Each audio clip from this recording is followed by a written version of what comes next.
Motorsports. I present to you the Chief Operating Officer and Executive Vice President of AAA Mid-Atlantic, Mr. Bernie Koch.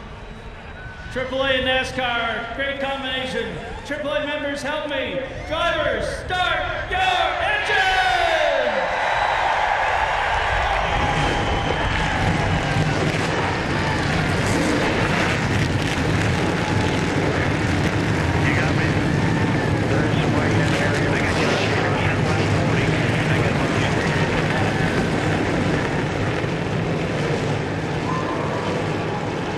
Just about set to go here at the Monster Mile today.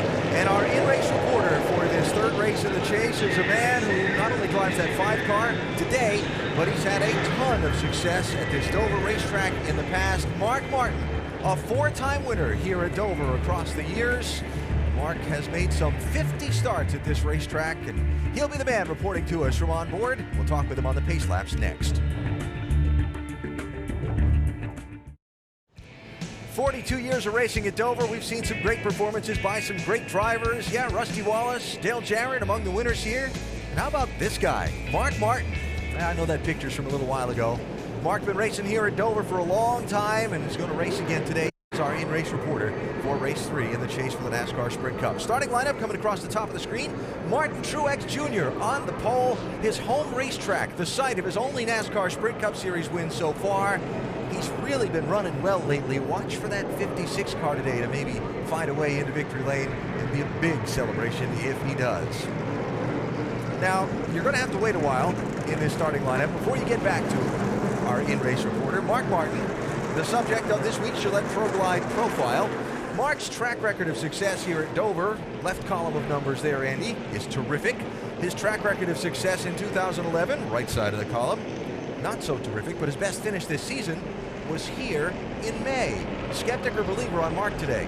I'm a believer in Mark Martin today at Dover, always. I mean, I can't remember races where Mark Martin hadn't been a factor up here. Well, he's our in-race reporter, DJ. Hey, Mark, Dale Jarrett, you have a copy? Hey, Dale, yes, sir. All right, buddy, thanks for talking with us today, Mark. Our first question comes from our mailbag, and LC in Paris, Texas asks, since this seems to be one of your stronger tracks, what do you like about it, and do you think you have what it takes to get the win today? I love this racetrack. I always have from the first time I came here. The easiest way to explain it is that I've always been able to find a way to make our car handle really good here. So we've had a lot of great runs. And considering that we finished second up here last race, this race team has got a win in their crosshairs here. We weren't very happy with the car on Friday in practice, but we've made a lot of changes, and we're gonna race the heck out of them here today. Hey, Mark, speaking of that race back here in May, where you finished second, a little strategy involved there. We've seen a lot of strategy lately in races. How big of a part do you play in those decisions, or do you leave most of it to your crew chief, Lance McGrew? I leave most decisions to Lance McGrew, but if I see something that is glaring or something, then I certainly put my 2 cents worth in. It's a complete, total team effort. Everybody sees something a little bit different, so we try to put our heads together. All right, Mark, thanks for talking with us. You have a great race today, and we'll talk to you later on. Okay, Dale, thanks. Mark Martin carrying one of 9 high-definition onboard cameras we have for you throughout the field of today's race. Jamie McMurray as well with a great onboard ride for us today. And 7 of those 9 cameras are with drivers in the Chase for the Sprint Cup. And they're spread throughout this starting grid from the front to pretty deep in the field. Kurt Busch on the front row. Kevin Harvick not so close to the front. You will see from these in-car shots just how hard these drivers have to work to navigate this track.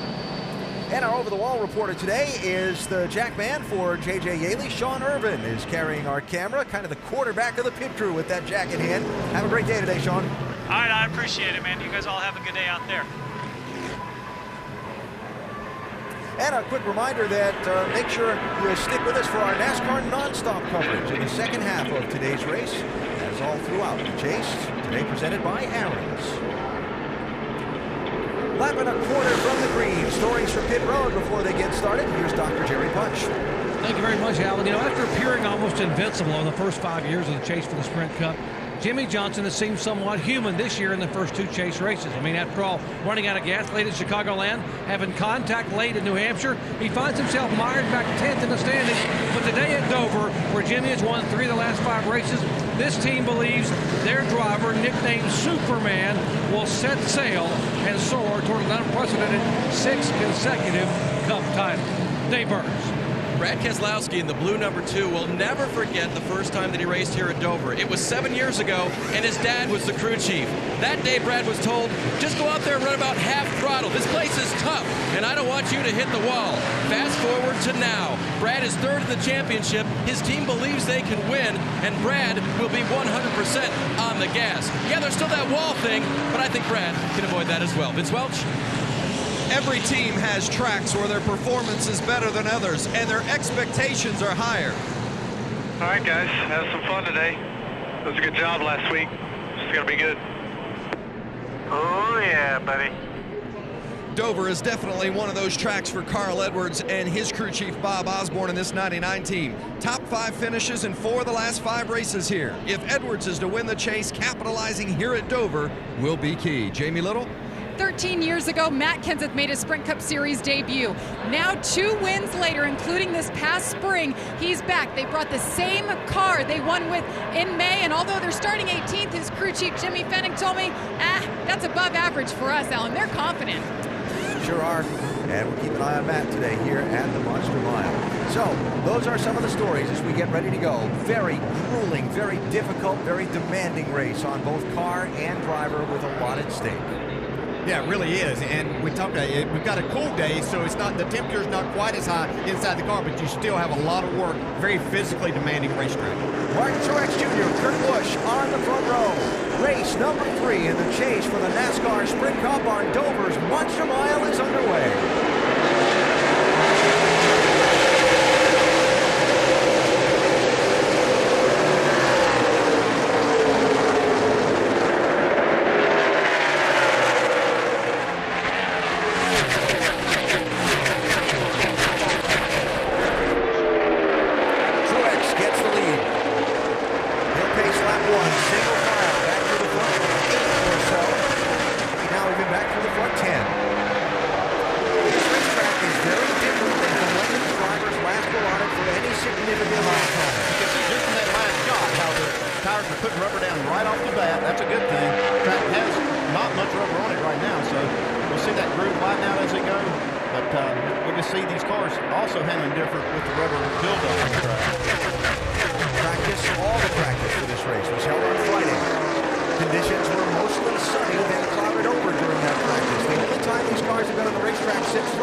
About to be delivered here.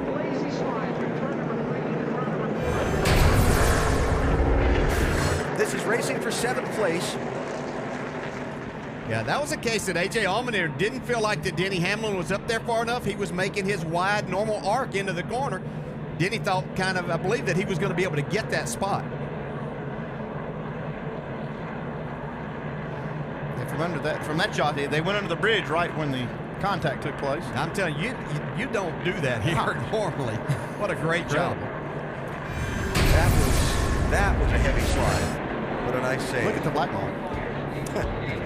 Pit road open, you see none of the front runners are going to take, except Allmendinger, who's going to lose a lot of track position getting tires. We'll come back for the restart at Dover in the AAA 400. Pace car heads off. We get set for a restart here in chase race number 3 for the NASCAR Sprint Cup Series at Dover. This green flag restart presented by American Ethanol.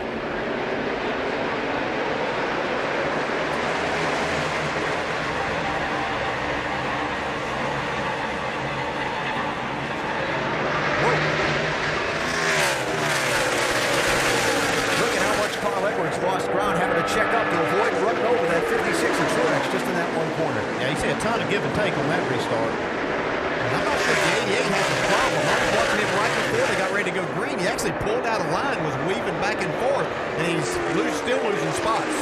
Dale Earnhardt Jr. There's Edwards back by Kyle Busch. Carl in the 99 up to third. Kyle with fourth. And he hammered behind him in fifth. Couple quick mentions. The 43 car, Allmendinger, all the way back to 43rd after pitting on the restart. And there you see Dale Jr. sliding back. I think he feels like he may have a tire going down right here. Looks like the right front corner was pretty low going through the corner there. Can't tell if it's going down or not. All right, we'll keep an eye on Jr. Meanwhile, Jimmy Johnson. Sometimes you get a little bit of that rubber buildup. I'm hearing now that he may have a broken sway bar. That's why it looked like it was down, really rolled over through the corner. I don't know if it's broken, but now it sounds like that somebody didn't get the bolt tight in there. The nut tight on the bolt. That's exactly right. Paul Menard, 27, slipping back some. Jimmy Johnson got through him. There's Greg Biffle in the 16, going to pass by Menard. That'll be for 7th place. If you've ever seen the sway bar in these cars, it's about as big as an exhaust pipe, and you can't break them. But you can have a link failure, or you can leave that bolt. 39 cars, safety saw there, so just hold on so you catch him. So Dale Jr. needing a caution. There is a competition caution planned by NASCAR for lap 40 to let all the teams get a look at the tires and the track conditions after the opening run. Carl Edwards by Truex for second, 99 car on the move. But that's a long time for Jr. to ride that out with that. Yeah, he's going to have to run about 28 more laps, and he's probably not going to stay on the lead lap, and hopefully not wear the splitter out on that right front corner.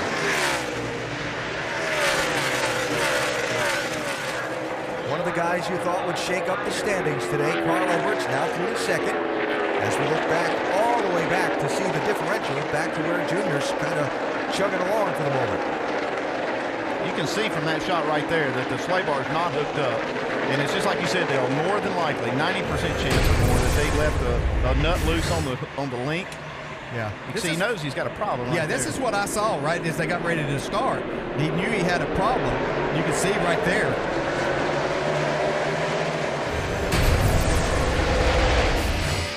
So Junior all the way back to 38th place, Doc. Yeah, the problem is the sway bar not hooked up, or else it was broken, snapped off. Crew here behind the wall, working to try to get another one ready, and they told Junior, there's the crew left side of your screen, working to get another front sway bar ready to be able to put on the car. They have told Junior, basically, do whatever you can without wrecking to stay on the lead lap here until lap 40 for the competition yellow. He has got his hands full right now trying to hang on.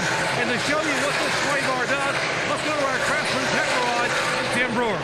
Thanks, Doc. We've seen this problem up in New Hampshire a couple of years ago with Kyle Busch. The bar goes through the car. The bar is not broken. Here's where the arm goes back. And you've got a turnbuckle right here. And the last thing the guys do after they have all their height set is come in here and try to lock the nut down on the hind joint. Now, either the bolt come out of it or this hind joint has come unloose. But that's letting the car really roll over. And without this, all the car is transferring all the weight over to the right side. Very difficult to drive right now for Earnhardt Jr.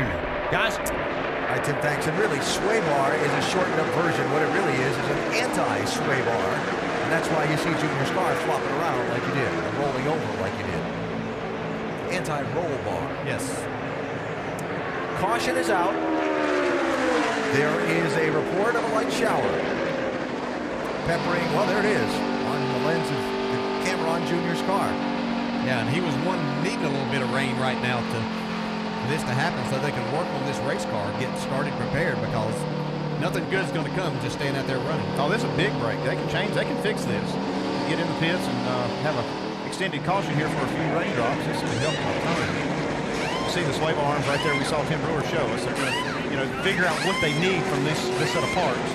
The biggest problem is going to be being far back, and this only a 1 mile racetrack. Can they get this work done without losing a lap, Andy? Well, even if they lose a lap, they have to fix it regardless. If they lose one, they'll likely get it back because they can race their way into the position here when this competition caution does come out. Now, there are little bits of showers on the radar around the racetrack. Not heavy ones, not big ones, but little bits of them. There's only a 30% chance of a shower in the forecast, by the way. Well, I think it's only raining on 30% of the track, Alan. Is that what that meant? Yeah, maybe.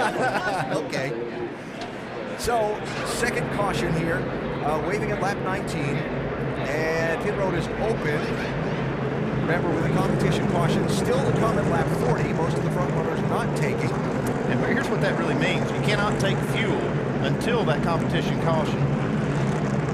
18th place, David Reagan, the first one to head to pit road, and obviously Dale Earnhardt Jr. will be there as well. We'll follow up on the repairs of the 88 car and the other pit strategy under this caution when we come back for the Monster Mile.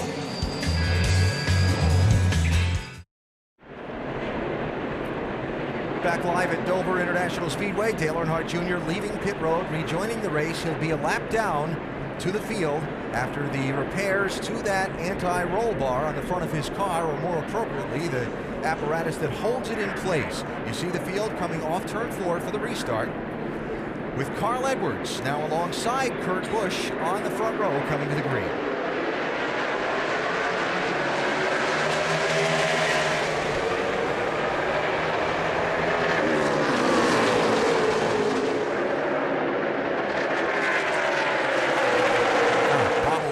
Truex in the 56. Kyle Busch to his outside of the 18. I think they're going to have a harder time making that outside lane work. You see Kyle Busch get a nice run off of turn 4. Now makes that pass on the inside. That was interesting. He picked back that corner up to get the run off it, because I thought, wow, look at him fall back, and then boom. A lot of different ways back going around making a pass on this racetrack, and until you get some rubber down in that second groove, it's going to be more difficult to make any speed up in that second lane. Hamlin trying to move forward. Hamlin's been moving forward the whole race since the start. He's got a good car, especially to the middle of the corner. Takes the pass easily there on Truex. 11 cars started 11th. He's up to 4th. Now Truex left to race with Biffle and Johnson and Menard behind him. And then this group of cars, that's body to body in the 47 with Kevin Harvick. 29 trying to make his way forward. Now Harvick was very happy on Friday with his race car in race trim. Didn't get the qualifying effort that he was looking for, but felt like that he could make his way towards the front in this 400 miles. It's already picked up 10 spots in this race. Harvick has.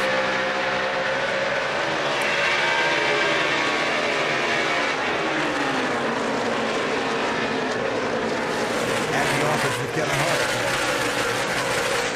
It's just a difficulty right now as Greg Biffle goes by Martin Truex. That's for 4th place. Truex looks like he's chasing it not good a little bit. It's not going to be good. He'll lose quite a few spots like that. Jimmy Johnson and company trying to find a way through.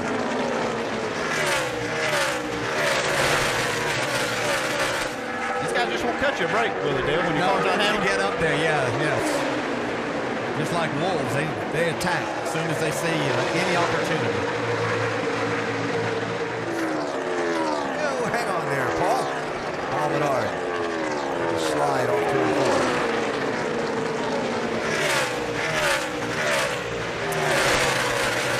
See how dark the racetrack's getting, but again, when your car is struggling for handling, I don't care how much rubber they put down here, on this racetrack, you're really hanging on. Yeah, you really hang, yeah. It's just such a difficult racetrack to make a pass on. Just a lot of things going on. All right, Dale Earnhardt Jr. saw him coming off the pit lane. Back in 41st position, Doc. And the deal was they were able to get the right front sway bar changed, and it was nothing left loose. It was nothing, it was a human error. The base plate and the bracket snapped off. It broke. And so the team was disappointed that it had happened, but glad it wasn't something they had done or omitted doing as far as tightening the sway bar. We put another sway bar on. It has not been loaded properly, but Earnhardt Jr. trying to race his way back up to get the lucky dog to get a lap back. You know, that is one thing. You know, this track is so hard on suspension parts because of all the vertical loads. And these teams build this stuff to be as light. Oh, man, look at Kenseth get loose. Yeah. They build these parts and pieces of cars to be as light as you can and build them to as close a tolerance. And so if you have something that's borderline, this track will find it and break it if you're not careful. Yeah, just to give you an idea, Junior has about 3 cars in between himself and the car that's currently in the lucky dog spot, which is J.J. Yeley in the 38 car. But he is much faster right now. Okay, so that's to kind of finish up the 88 story. He has to catch J.J. Yeley to put himself in position.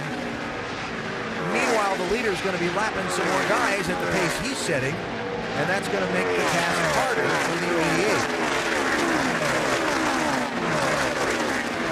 Yeley and Junior a little bit behind him there. So Kurt Busch out in front.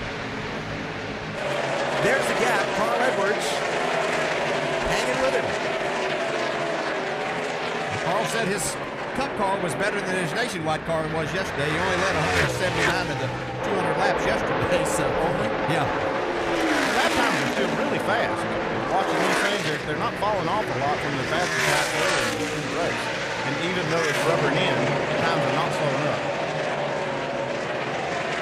4th and 5th place, Denny Hamlin, Greg Biffle, 11 and 16 with Jimmy Johnson right behind him in the 48. I think Greg Biffle's going to have something to say about who wins this race here today. Look at him make a pass on the high side. Yeah, I'm looking at just how that upper groove is coming in for Biffle.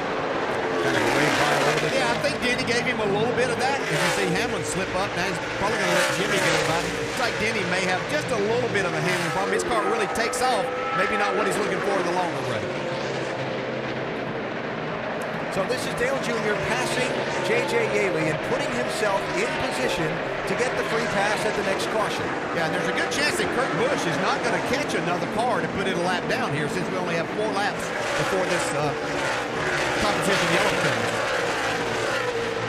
So Junior is really pulling for Joe Nemechek and Reed Sorensen to keep pace here. Get the whip out. Let's go. That's it. Come on, boy. We can make those horse racing analogies here, can't we? The horse racing track inside of the Stock Car Racing Oval here at the Roval Complex, if you're not familiar. Jimmy Johnson working on Denny Hamlin still. This is 5th place. You know, that 11 car took off big time at the start of the race and got a bunch of spots. It makes you wonder if maybe they didn't have the tires a little bit higher in air pressure so they could kind of pounce on these positions. But now they're having to pay the price. Entry into turn 3 kind of looked awkward, at least from that camera angle. For Denny, talking about for the 11. It's a good part of the race to be experimenting too with some different grooves and just see if you can find anything.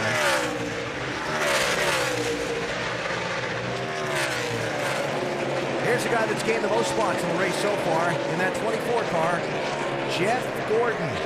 Needing to have a good run, Jamie. Yes, he does. Already gained 15 positions. And better yet, he came on the radio and said, we're pretty sporty by ourselves and we're pretty darn good. The plan was to get off pit sequence and stay out when the leaders came in, but they're making up so much track position on the track. They're having to rethink that now, Alan. All right, Jamie, they'll have another chance for a little strategy call here shortly. As the competition caution expected. Kurt Busch is closing in on Joe Nemechek.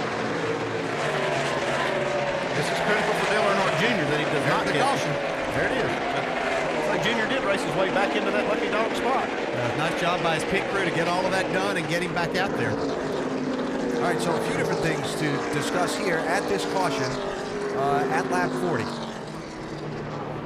First of all, this driver, Dale Earnhardt Jr., does get back on the lead lap. Jr. with the Aaron's Lucky Dog free pass. First driver lap down, so he'll come back around in 39th spot.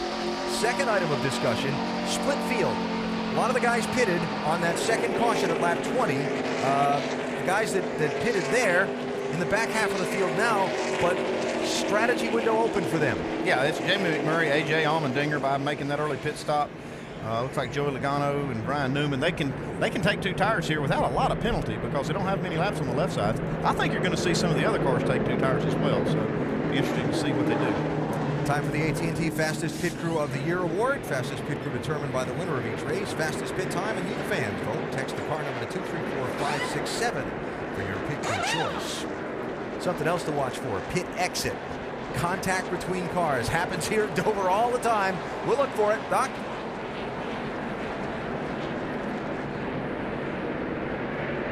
And here is a 6-time winner, Jimmy Johnson. He said, I need a little bit of help on exit, a little free on exit, 4 tires, top it off with Sunoco fuel, slight air pressure change, not much brake missing off the way. Dave. Denny Hamlin in the 11 reporting that it is just a little bit tight when he hits the throttle. 4 tire change, quarter down, right rear wedge, tape on the grill. Vince? Kurt Busch came in as your leader, upper right-hand side. They took just 2 tires, no changes at all. 99, Carl Edwards, bottom of your screen. Edwards said he just needs it to turn a little bit better. And the race off pit road belonged to the 22, Kurt Busch. All right, and as you look at our Longhorn Steakhouse race off pit road, there is the strategy play. Kozlowski, Martin, Allmendinger, big track position gains by some strategy under a competition caution here early in today's race at Dover.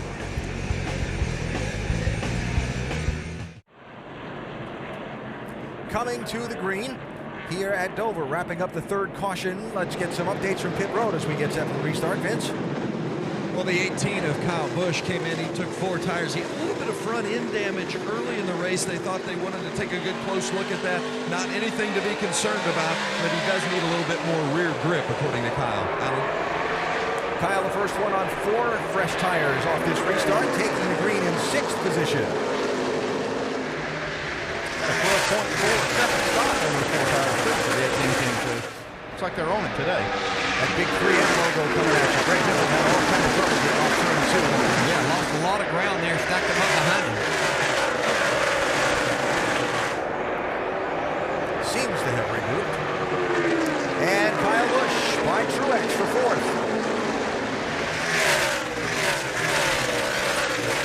One of the guys we said needed to have a good day today. Here's another one who wanted to shake up the standings today. Carl Edwards in the 99, hunting for the race lead.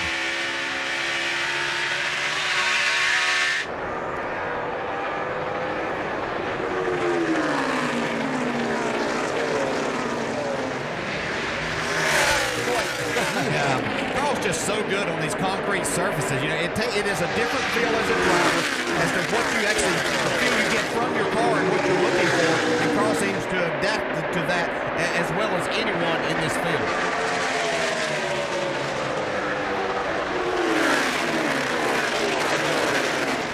He just gets so close to get alongside. Yeah, he's putting a lot of pressure there. You know, you can do that. You can get close enough that change the handling characteristics of that car in front of him without ever touching him. Getting such a good run off the corner. This is what Carl Edwards right now is good. He's going to make the pass now. Finally put enough pressure on him to maybe change the handling of that 22 car. Here comes Kozlowski, though. He's closed up these 2 leaders. Well, you're going to slow down a little bit in this scenario. He still couldn't make the pass.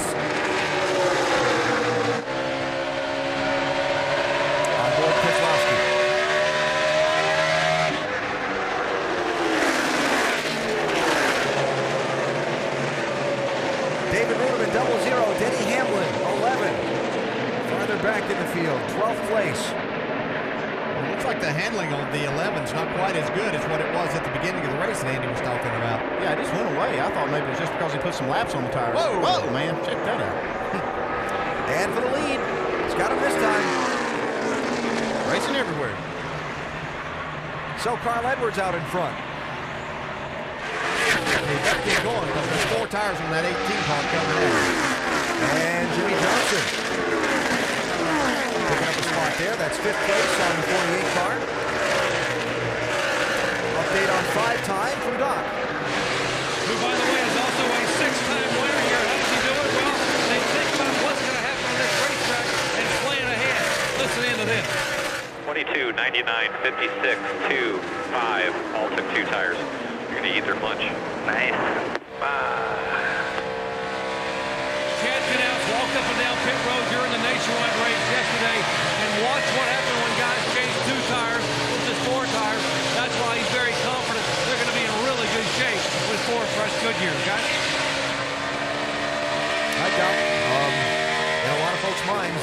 a must-have race. Jimmy himself said, we need a top 3 finish here at Dover this weekend. Well, with their history here, if they don't run in the top 3, then that tells us this team isn't as strong as what it has been in the past.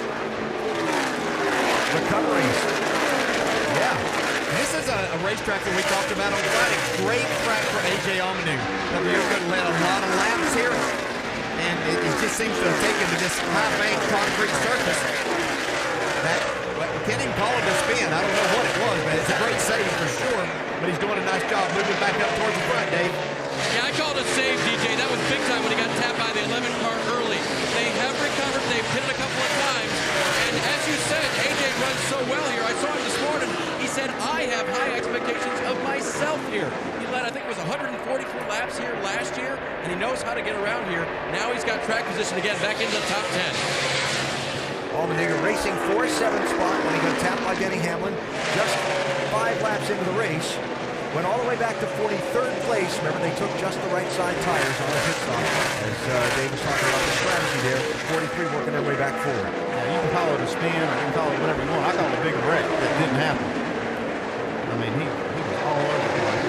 Denny Hamlin looking like he's struggling in this segment of the race. Oh, what's going on with that car right now? Yeah, he was talking about his car's really tight kind of on the landing, and even though this car is literally not coming out from under him, it's so difficult when you go into these corners. If that splitter's hitting or it doesn't feel right, it makes it difficult. Dave, what are they saying about this 11 car? Well, DJ, it's interesting because in the early part of the run where you guys noted that he was running very well, he said that all of the issues that they had in practice were gone. And it was later, as they got closer to the first pit stop, that he said, I'm tight when the car lands. So as we said, they made that slight wedge adjustment. Then he's still trying to find the exact handle for this afternoon. Remember, this track is much different. It's much different when it rubbers up, too, and that might be the issue they're dealing with right now. Great on a green racetrack, but as that rubber builds up, not so good. And keep an eye on Hamlin and the condition of the corners of the track as that rubber works its way into this concrete surface. We're keeping an eye on Carl Edwards. He leads early in the AAA 400 at Dover. There is the leader here at Dover International Speedway in the chase race number 3. Carl Edwards out in front with the 99 car. Took the lead from Kurt Busch just after a restart a little while ago. We take an inside look at what's happening in the NASCAR Sprint Cup Series, brought to you by Sprint.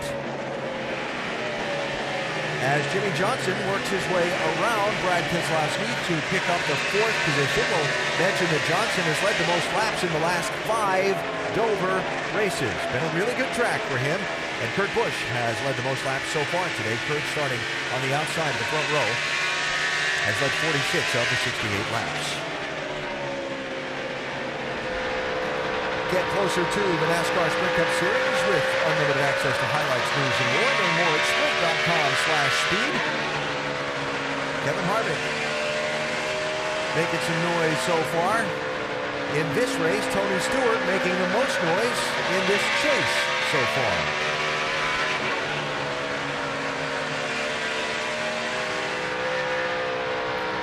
Tony Stewart is back in 19th position, and this was a race that concerned them. They have not run very well throughout the weekend. Doc, what's your early report on this 14? Well, Tony said early on, Al, he said, you know, we're better than I thought we would be. We're not as good as some, but we're not nearly as bad as others. And the deal was to try to get some track position from Darian Grubb. You mentioned he started 28. He had driven up to 24th when the yellow came out for the competition caution to pit stop. He put on 2 right side tires and came off the pit road in 16th spot. So he gained 8 positions to try to get a little bit of track position. Now he's lost a couple of those spots since then, running on 2 right side tires, but much better right now for Smoke than he thought he would be early on here at Dover.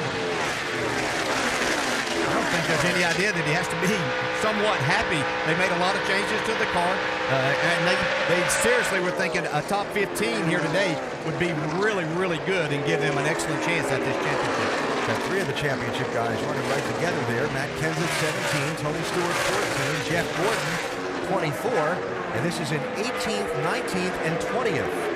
Yeah, you see just behind this group, Jeff Gordon now moved to the outside of Tony Stewart. He's got one of the better cars in the field and starting to make his way back up. And they're all going to get one position here because our pole sitter, Martin Truex Jr. in this 56 is really struggling. Has his hands full right now. After the restart, after the pit stop, they took just right spins, and this 56 started up front. Yeah, they've really been struggling from the get-go. This car's been going backwards, and that's a real disappointment for Martin Truex Jr. As you mentioned, starting on the pole. His home track, he's from nearby New Jersey, had high expectations, but his car just has not been handling the way he wants. Too much wheel in it, too tight in the center. It is not good for the 56 here in the early going. Started on the pole for the beginning of the race, restarted 4th when we went green, and that was just at lap 46. Yeah, we're watching these 2 tires, the cars that have 2 tires, working pretty well. You got Carl Edwards out front on 2 tires with Kurt Busch behind him on 2, and then the 18 car has 4 and 3rd. You can see in our shot there, too, another car just came by with, as we see, our leader, Carl Edwards. 71 a lap down, but Dale Jr. is making his way forward. Car looks like looking at sway bar back up there in pretty good shape. Jr. up to 24th position after restarting 35th. Carl Edwards trying to win a championship. He's come close before. He says he thinks he and crew chief Bob Osborne have an idea what they need to do to make it happen. Well, we've lost a championship every year that we've been in it. No, we figured out a lot of ways to mess up. So hopefully Bob and I can go out there and get the job done. He's a great guy. I mean, we get along like brothers. You know, we love each other, but we fight and argue, and at the end of the day, though, we always are moving forward. It's really a great relationship. Carl and Bob have been together for a while, and I get interested in hearing them discuss their relationship because their personalities are certainly opposite. Carl is very verbose. Bob is reserved. Carl is bringing Bob around a little bit, though. You've seen him light up a lot, and I think Carl's made a lot of headway with Bob. Yeah. What's that old saying? Opposites attract. Not that they're totally opposite, but they're pretty far apart, and it works nicely for them. And we talked a lot already today about Jimmie Johnson, Chad Knaus, their relationship. Heard from each of them in NASCAR Countdown. The exchange they had on the radio in New Hampshire last week compared to some we hear between Bob and Carl and so on. Yeah, this is 2 guys that are a lot alike, and sometimes that can cause some conflicts here and there, but they sure have had the success. Solid run so far for Jimmie Johnson in the car prepared by Chad Knaus. He's in 4th position behind Edwards and the Busch brothers. 80 laps in the books of 400 at Dover.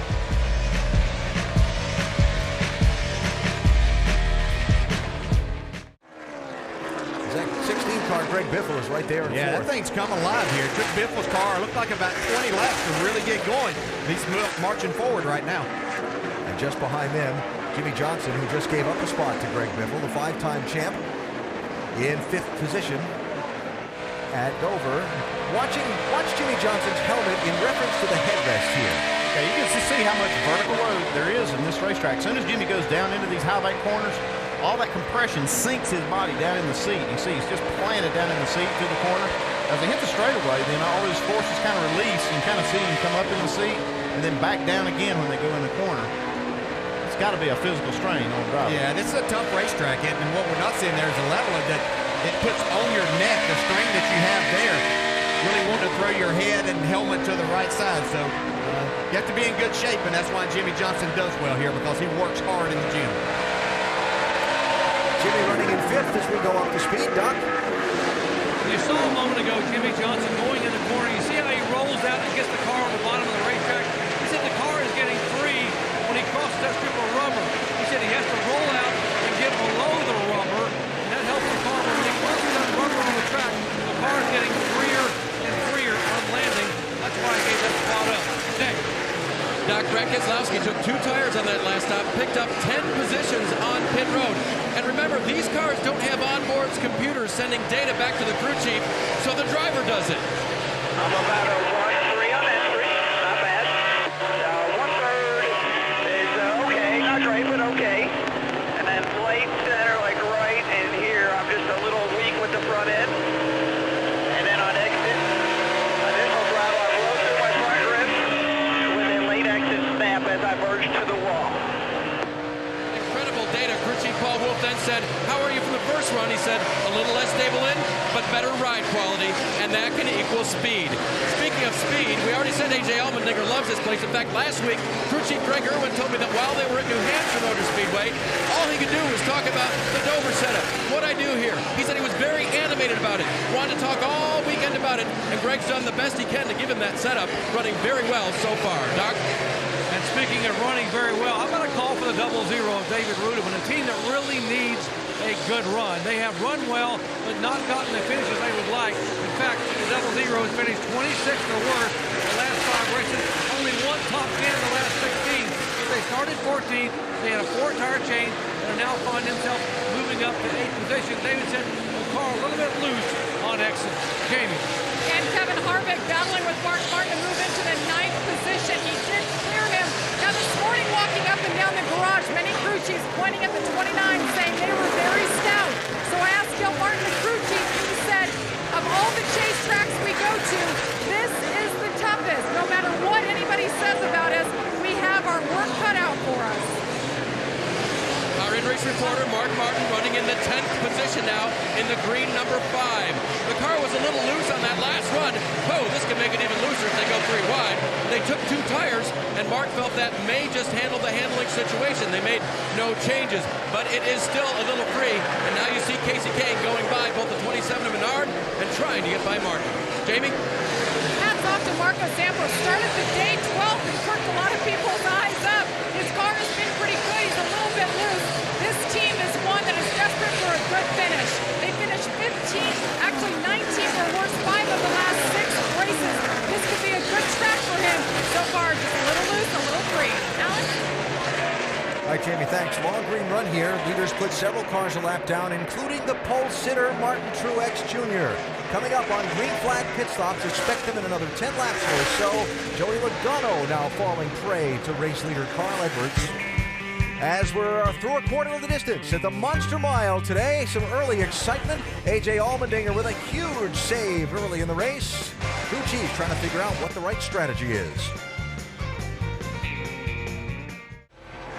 Beginning to see some drivers head to pit road, Dave. He gave up the 7th position, Allen, a tight race car that needs 4 tires, fuel, and a track car adjustment. Best Buy crew going to work to make that happen. Sunoco fuel going into the left rear side. A good pit stop for these guys. Doc? They rooted him in about 5 laps before he was expected to come in. Said the car is very, very free on exit. Track bar adjustment, small air pressure change, 4 tires, and topping off with Sunoco fuel. Impressive run so far for him. Vince. You see the 1 car, Jamie McMurray, making his way to pit lane, pitting all the way down, almost to pit out. The crew going over. He's been fighting loose throughout the course of the day, in and off. He had a chassis adjustment there in the right rear. It's a 4-tire change for Bono Mannion's crew and Jamie McMurray. Now the 56 of Martin Truex Jr. started on the pole, but what a tough day it has been for them, fighting handling issues throughout the course. They've slipped back to running around the 20th position. Again, a 4-tire change for the 56 of Truex. Doc? 4-car in. Casey Kane making an adjustment. Air pressure change. Casey said his car getting a little bit loose on entry, tighter in the middle and loose off. So making air pressure change only. Casey down a tick under 15 seconds. Dave. There's the 5-car of Mark Martin. We had talked earlier about that car being just a little bit loose. They're making some adjustments, a 4-tire change this time for Martin.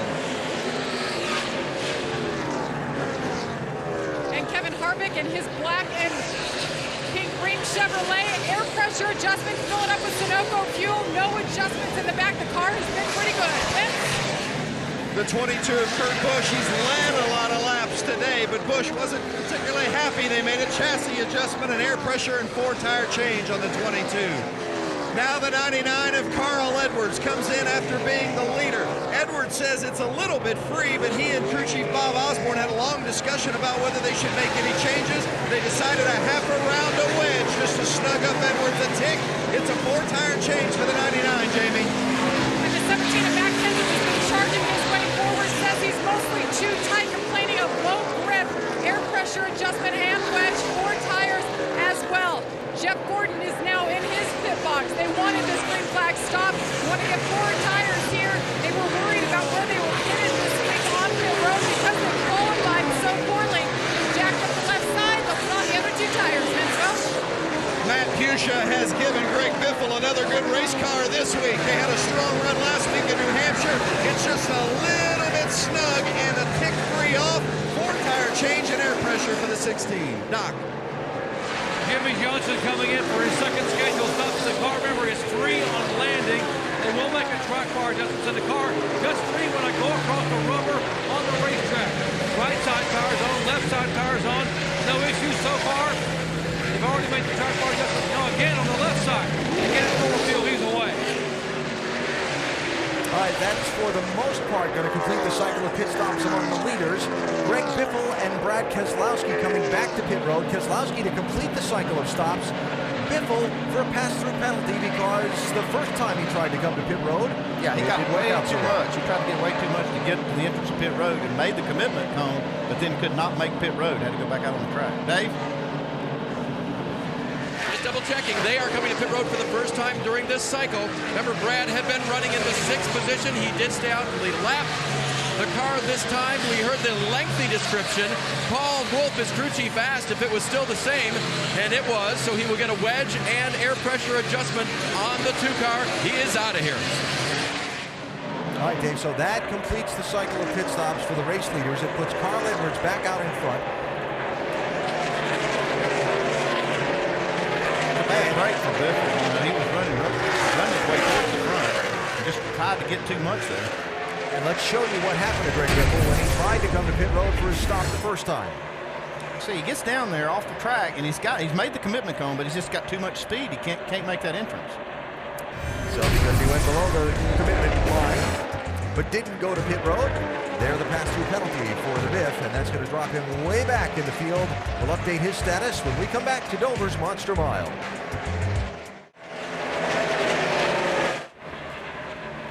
Back at Dover, 124 laps now complete, and we said before, the points will change after this race. As they run right now, Carl Edwards is your points leader. Brad Keselowski, Kevin Harvick, Tony Stewart, then Kyle Busch in the top 5. Yeah, Carl Edwards, we talked about this being one of his best racetracks, and he told us before the race started that, I love my car, the way it's handled, it's looking good. And Brad, I tell you what, Dale Jarrett was right. He said this points thing is going to get scrambled up, and right now it is. And Tony Stewart all the way back to 4th right now. Boy, Tony's really struggling, and DJ's right on it. Carl Edwards is so strong right now. It's funny, though, the fastest car on the track continually, though, has been Dale Earnhardt Jr., so he's getting ready to go a lap down if he's not careful. So he really needs to make up some track. Yeah, one thing I will say before we quit here is that Jeff Gordon is on the move, too. He started 28th, and he's already at the 11th right now. His lap times are really, really good. In fact, they're top 5, top 3 speeds so far all day long. Yeah. But you're right about Dale Earnhardt Jr. Big problems early, but he's looking good now. But if you're looking for the guy who kicked off this chase, Alan, with 2 straight wins, you're going to have to go all the way back to 24 for both Stewart-Haas racing cars.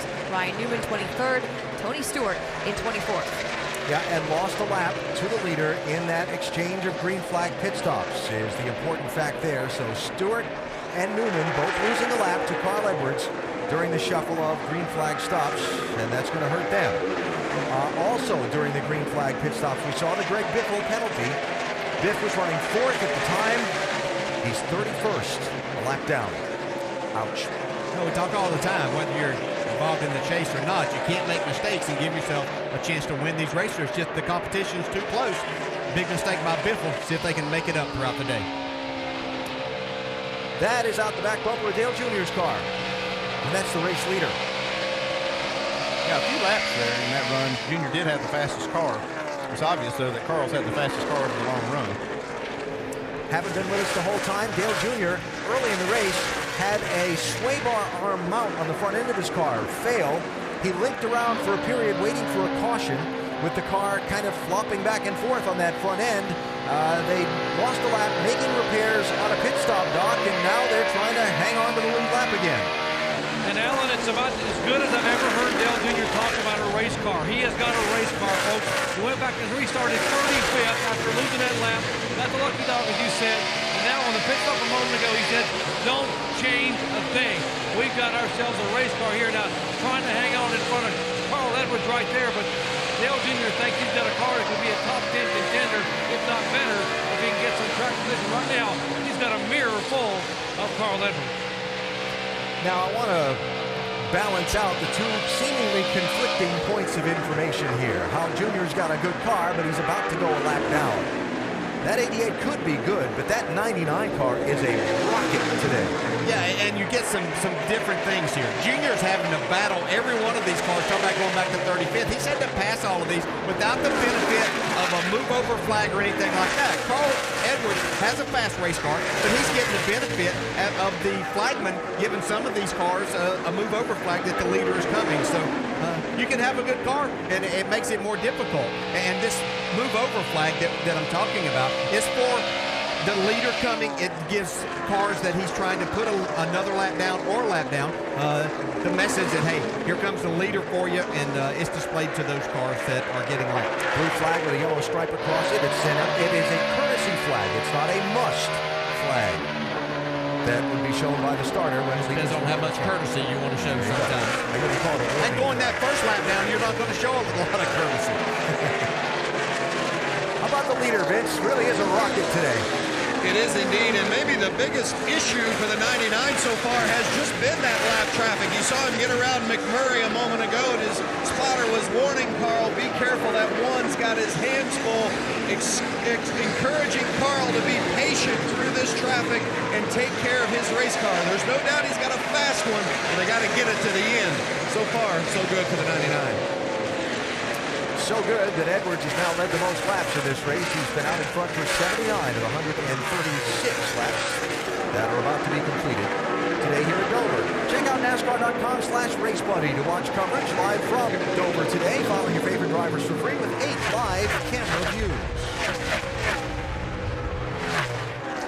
So the pattern at Dover has changed in recent years. We've seen long green flag runs. That looks like Casey Mears. And wow, 32 car Mike Bliss just about collected and caution is out for the slow moving 13 car. He may have blown a tire. I'm not sure exactly what's going on there. Watch that right. I see some debris. I thought I saw some debris coming out of this car. And his problem, because of the field being spread out, he wasn't going to have a chance to get back down, or he was going to take a dangerous move to possibly make that happen and create a bad situation. See the scuff marks on the right side of Mike Bliss's car. Did a great job, though, not to hit Casey. It could have been ugly, though. Really ugly.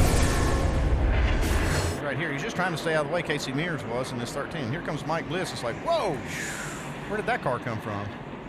Just gets against the wall there. Yeah, there's no grip up there. There's all that dust and everything, all the dirt off the bottom of the racetrack goes to the top, so Mike has hardly no grip. That was a great job right there. That was something. So this is the fourth caution of the race. Leaders all just finished a cycle of green flag pit stops at lap 114, 115. I expect we'll see them all in again, and we may see a lot of strategy here. Let's see what kind of strategy we do see, Doc. 48 car Jimmy Johnson really didn't have any significant complaints, and he was hitting the splitter though. He had to back off and get a rhythm so he wouldn't hit the splitter on landing. Right side tires for the 48. Dave. Fifth place, A.J. Allmendinger. He says right now the car is really good, especially fires off good. After 25 laps, a little bit tight, but he said, I wouldn't change a thing. They're going to get 4 tires and fuel. Vince. Kurt Busch, upper right-hand side. Crew chief Steve Addington wanted 2 tires. Kurt Busch wanted 4. You see the call. They went for 2. Carl Edwards, bottom of your screen, also took 2, and a slight chassis adjustment. He said it's just a bit snug. Strategy played there. Strategy played by one other team who did not pit under this caution to try and get a little track position. Looks like Jeff Burton stayed out. The AT&T Fastest Pit Crew of the Year award currently being led by Kevin Harvick's team, but you can help determine the standings. Vote from your AT&T phone by texting the car number to 234-567 for the pit crew you think is fastest and most valuable. A little extended stay on pit road for Denny Hamlin, working on a car that they've struggled with a little bit. Follow up on that story and have the restart when we come back to the Monster Mile.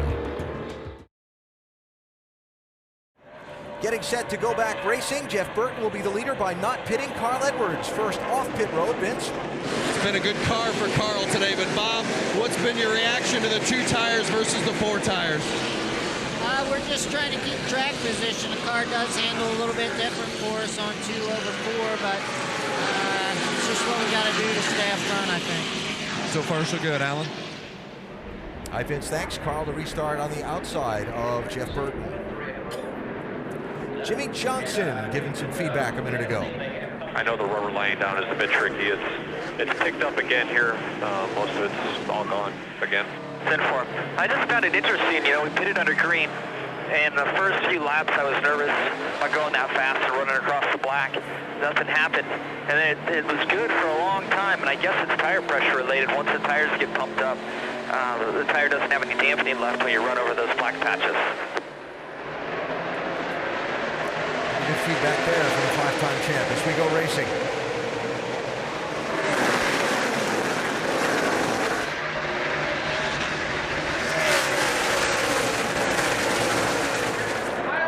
Edwards clears Burton to the lead. Kyle Busch goes to second. Let me mention, 7 cars took a wave around before this restart. 3 to get back on the lead lap. Regan Smith, Greg Biffle, and David Gilliland. Matt Kenseth 17, Brad Keselowski 2. That's for 6th place. And we expected to see Matt Kenseth show his hand here sometime as this race went along. Kind of in Matt fashion, he's taking his time getting there. I think there's 2 cars that are going to wind up making their way to the front, being faster before David, and that is Matt Kenseth and Jeff Gordon. We've seen Jeff, he came from way back in the field, had to pass a lot of cars. He did do a 2-tire stop that last stop and gained a few spots, and now he's inside the top 10. Can I ask what basis you offer that prognostication? Absolutely. I've been watching the monitor, and he's had one of the consistent top 3 cars in lap times all day, so that means he's going to be up there at some point. I knew you'd have an answer for you. Jimmy Johnson rolling through, picking up a spot. That'll be 4th place for Johnson. Yeah, and keep an eye on this 22 now. We've made a few pit stops. This car's been pretty solid, but the one thing that they've had a difficult time doing this year is keeping up with the changing conditions of the track. See the 22 a little bit sideways off of turn 2 there. That's one thing this team has just struggled with late in the race of getting their car where it needs to be, as good as it was, say, in the beginning of the race. Had a good car so far in the beginning of this one. We'll see how it winds up for him. It's Kevin Harvick, 29, Clint Boyer, 33, the 4 of Casey Kane. And I'm watching that 43 car, A.J. Allmendinger. He was the first one that changed 4 tires on the pit stop, in line on the restart. He was 11th on the restart, and he's lost a couple of spots on the break. I actually think that sometimes on the restart here, the left side tires are pumped up, the right sides come up a little bit quicker for those cars that just get 2 tires. I think they're at an advantage for a few laps as Jimmy Johnson goes for 3rd. Jeff Burton, who got no tires that last time, decided to stay on the track. Yeah, Jeff Burton's crew chief, Luke Lambert, made that call to get him back up front and see if they can use that track position. It's Luke's 29th birthday today. So young. Yeah, I know. A lot of years ahead of him here. Brian Vickers in that 83 was the free pass recipient at that last caution to get back onto the lead lap.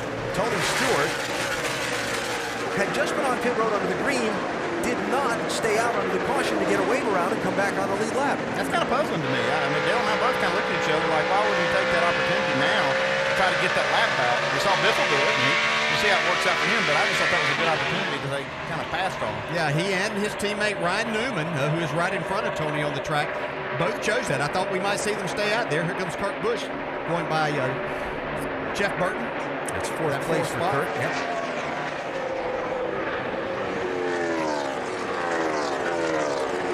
Talked to Matt Kenseth this morning, Jamie, and he seemed pretty positive about his chances for a great run today.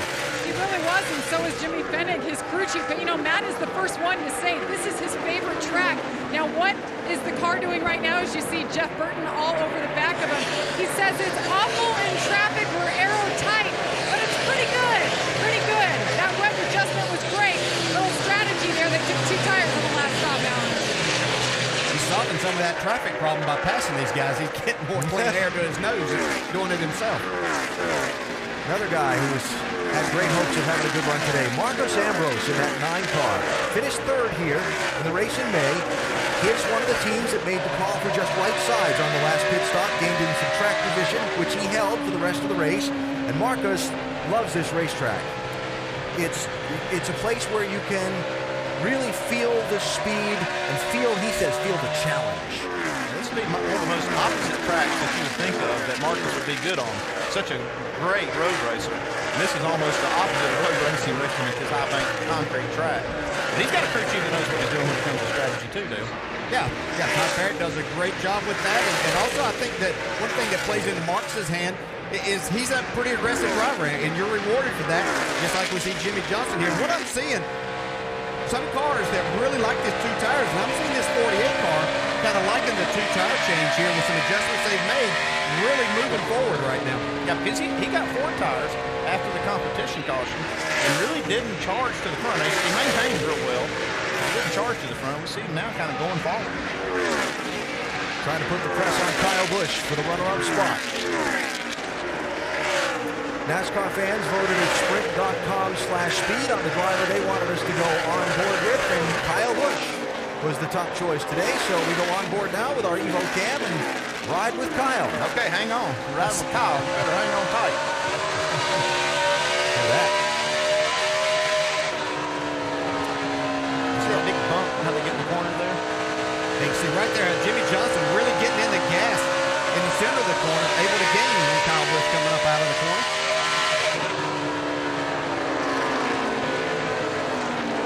Get closer to the NASCAR Sprint Cup Series with unlimited access to highlights, news, and more. Learn more at sprint.com/speed. I was interested when we were riding on board with Kyle when he came up off the corner. You heard the sound of the engine just change up a little bit, just as that car broke traction. That can't be a good feeling. It is not a good feeling, but he does a great job of handling it there. I believe he's going to let Jimmie Johnson go for this second spot right now. Pretty smart racing at this point. Well, they got about a half a straightaway to make up to gain on Carl Edwards. Yeah, that little dot way out there in the front is the race leader. Past 150 miles of today's 400-miler at the Monster Mile. ESPN Live today at Dover, Delaware's Monster Mile, working toward the halfway point of race 3 in the chase for the NASCAR Sprint Cup. Carl Edwards in that 99 car has dominated. That's the gap from Carl back to Jimmie Johnson in second place. Jimmie is closing in a little bit. Here's the race for third. Matt Kenseth, 17, Kurt Busch, 22. Wasn't a race for long. Now Matt's able to make that pass. Like Kurt struggled a little bit with the 2 tires that they put on this last time, but still okay. Well in contention. Vince, what's Kurt Busch saying about his car now? The 22 of Kurt Busch, they've been working on the car. He said it's a little bit better after that last stop, but leaning on his teammate Brad Keselowski in that 2 car a little bit today too. Hello, Chris, with the front tires. Tight. Well, let's find out what the 2 car does to make adjustments to make the car better during the race. That's the advantage of having a teammate in the chase, especially one who, well, actually has been running a little bit better than you. So you take it where you can get it, right? Absolutely. Yeah, get all the information you can. Never know when it might work to your advantage. Kurt led 46 laps today so far. Again, running in the 5th position for the moment. Brad Keselowski right behind him. Yeah, when you talk about Kurt Busch struggling at the last half of the races and not making good adjustments, it might not be that simple. Sometimes you got a setup or a combination of your setup that just doesn't lend itself to when the track rubbers in, and you may not be able to adjust to it. Yeah, but you might want to ask somebody what you do for a loose race car and sideways as that thing was. If all the thing was the save of the year, this might be the second save of the day. Yeah, that's pretty good there. Without getting out of the gas. And that's just the horsepower that these Sprint Cup cars have. See, how difficult it is. A lot of times that second car behind is actually losing the nose, and you have to give a little more wheel because you're afraid you're going to hit it with the front end and the back end kicks out. I think Kurt Busch's car there, the 22, is just literally loose up out of the corner. A little deeper in the field, a couple of guys who started deep in the field have made some nice progress today. Kenton Harvick, 22nd. Harvick up to 11th place. And Jeff Gordon in this 24 car started. Caution is out. Back to that thought in a minute. Report of debris in turn number 3. has put the yellow out, and that 16 car, 3M, coming through the screen. Huge break for Greg Biffle. Well, they took a chance there, taking the wave around that last time. He has a fast race car and made it work there, able to get this caution back on the lead lap for Greg Biffle. Just a couple of laps before they were going to need to pit under green. Timing's everything. Yes. Speaking of timing, how about being the first car lap down when the caution comes out? Pretty good for David Gilliland. He's the Aaron's Lucky Dog free pass. So Gilliland coming back around onto the lead lap. He's in 22nd place. So do a little math here. Everybody just on pit road at lap 138. This is just shy of 40 laps later when they'll pit next time. They're in the middle of the cycle, but you see a lot of cars changed 2 tires last time. That's got the crew chiefs going, well, you know, we need 4 here. The ones that changed 4, now they can think about 2. Jimmy Johnson will be one of the first to get to his pit stall because he's pitted all the way down at pit entry. Back in the hook inside of turn number 4, while Carl Edwards will be one of the last to hit. He's all the way down at pit exit, down in turn 1. Here they come, Doc. And Jimmy Johnson's request, very simple, guys. Keep the balance the same, but I can use a little more grip, so we're going to go a half round on the track bar. No air pressure change. Right side tires, and then left side tires. Remember, right side only on the previous stop. Jamie. And Matt Kenseth, who's driven all the way up to 4th, says he's a little bit tight now. Pretty good overall. Let's make an air pressure adjustment and try 4 tires this time. Dave? Brad Keselowski needs a car full of Sunoco fuel. The car this time a little tight to center and snappy loose off to make an air pressure adjustment, and 4 tires this time, Vince.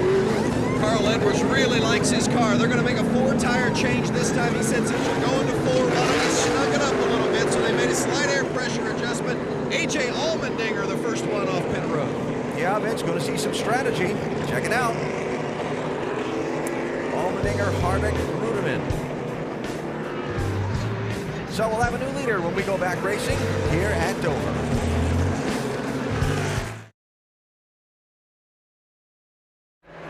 Little restart pressure here as we go back racing, shy of halfway at Dover. A.J. Allmendinger, 43, Kevin Harvick, 29 for the lead. A couple of teams that played some strategy on their pit stops and took rights only. Oh, trouble. Bobby Labonte off turn 2. Caution.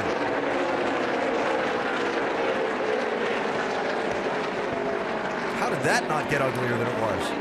It's hard to do here. Yeah, it doesn't happen very often.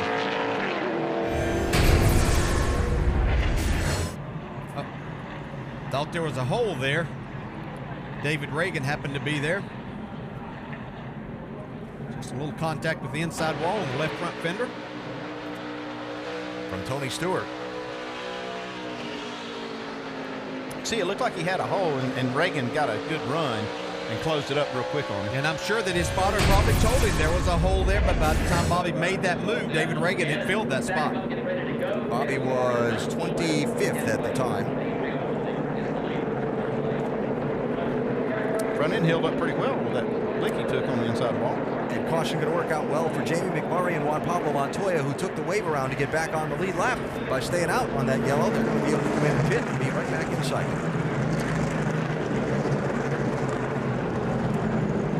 Now, a couple of guys on that last set of pit stops that had a couple of hiccups. First of all, watch Brad Keselowski right rear here, Andy. You see the right rear tire changer, he doesn't get all the lug nuts off on the first attempts, and that really does throw you off from your rhythm.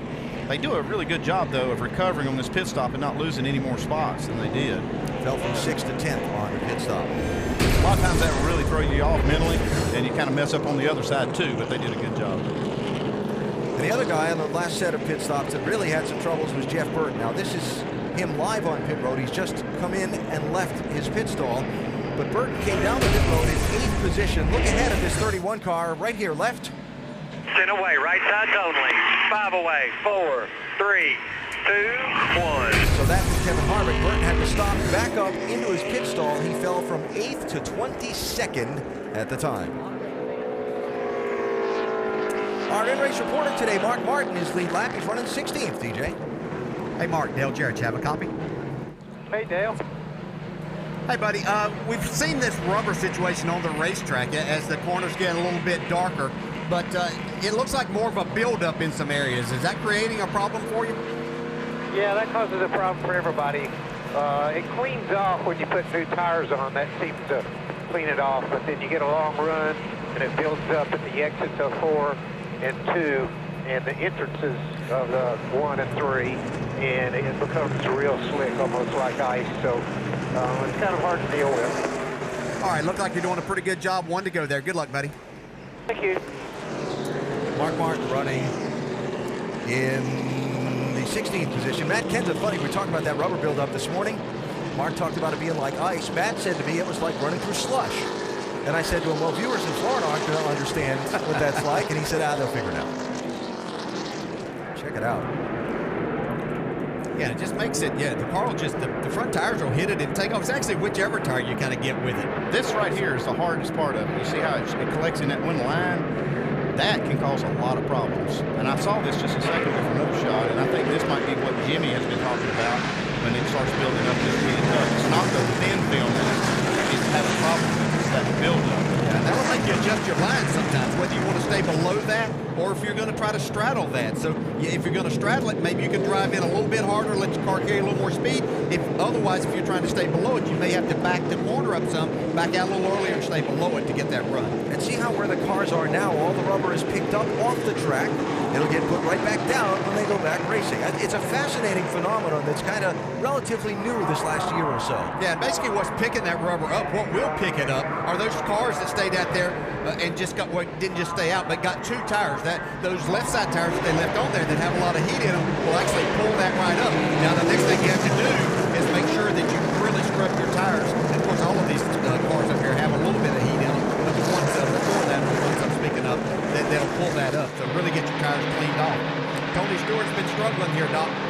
He predicted to be a big struggle this weekend, DJ, and he's fulfilling that prophecy right now. They have struggled with the car being very, very tight in the middle of the corner and getting tighter as the day progresses. This track changes so much. And right now, Smoke started 28, being shown a lap down in 27th spot.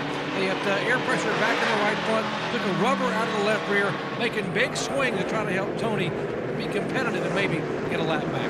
Dave. Doc, his teammate, not faring much better. The 39 of Brian Newman has been tight most of the day. They got it loose once. This last pit stop, 4 tires, 2 spring rubbers in the right rear, a Packer in the left front. They said, hey, you know what? Even if this doesn't fix the problem, at least we'll learn something. They're not having a good day. All right, Dave, thanks. So getting ready for the restart. A.J. Allmendinger, the leader, is chosen inside of Kevin Harvick. This green flag restart presented by American Ethanol.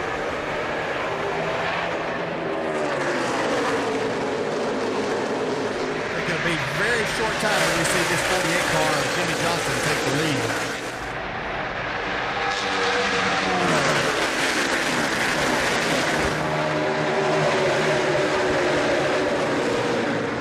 Already putting that rubber back down. New leader Kevin Harvick around Allmendinger to the top spot. Side by side, 4th place Kyle Busch, 18 inside of the double zero of David Ludeman. And Kurt Busch hunting for some running room as well.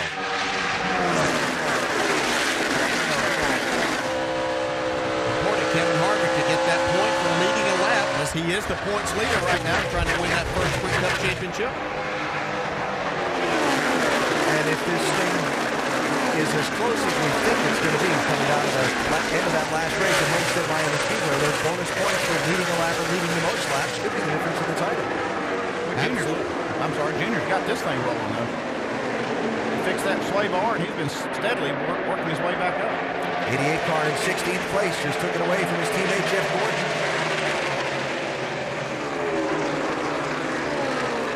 And behind us side by side, Brian Vickers 83, Paul Menard 27. Moving forward, sliding back, Brad Keselowski going forward in the 2, David Ludeman slipping back a little bit in the double. Drivers led the most laps here today. Carl Edwards been out front a lot. Hadn't really seen him in this position where he's back in traffic. See how he handles it for now. Remember Ludeman's team, one of those that chose to go for just the fresh white side tires on their last trip down pit road. when you watch that 99 car, it just has so much lateral grip, you know, just that side. It looks like it's just making a lot of side force. Goes through the middle of the corner so well. Well, when you get a car like that, we talk about how difficult this place is. We see Junior trying to get another spot here, but you have a car like you're talking about, Carl Edwards, man, this is a fun place to drive. You can pass people, you can just really be aggressive. Makes it a blast. By the way, following up on the conversation point we had right at the end of that last caution, look how much racing rubber is down in those corners again already as Jimmie Johnson works on Allmendinger for second. Oh, a little close there. I think I thought he had him clear. Not quite clear. Good job by both drivers there.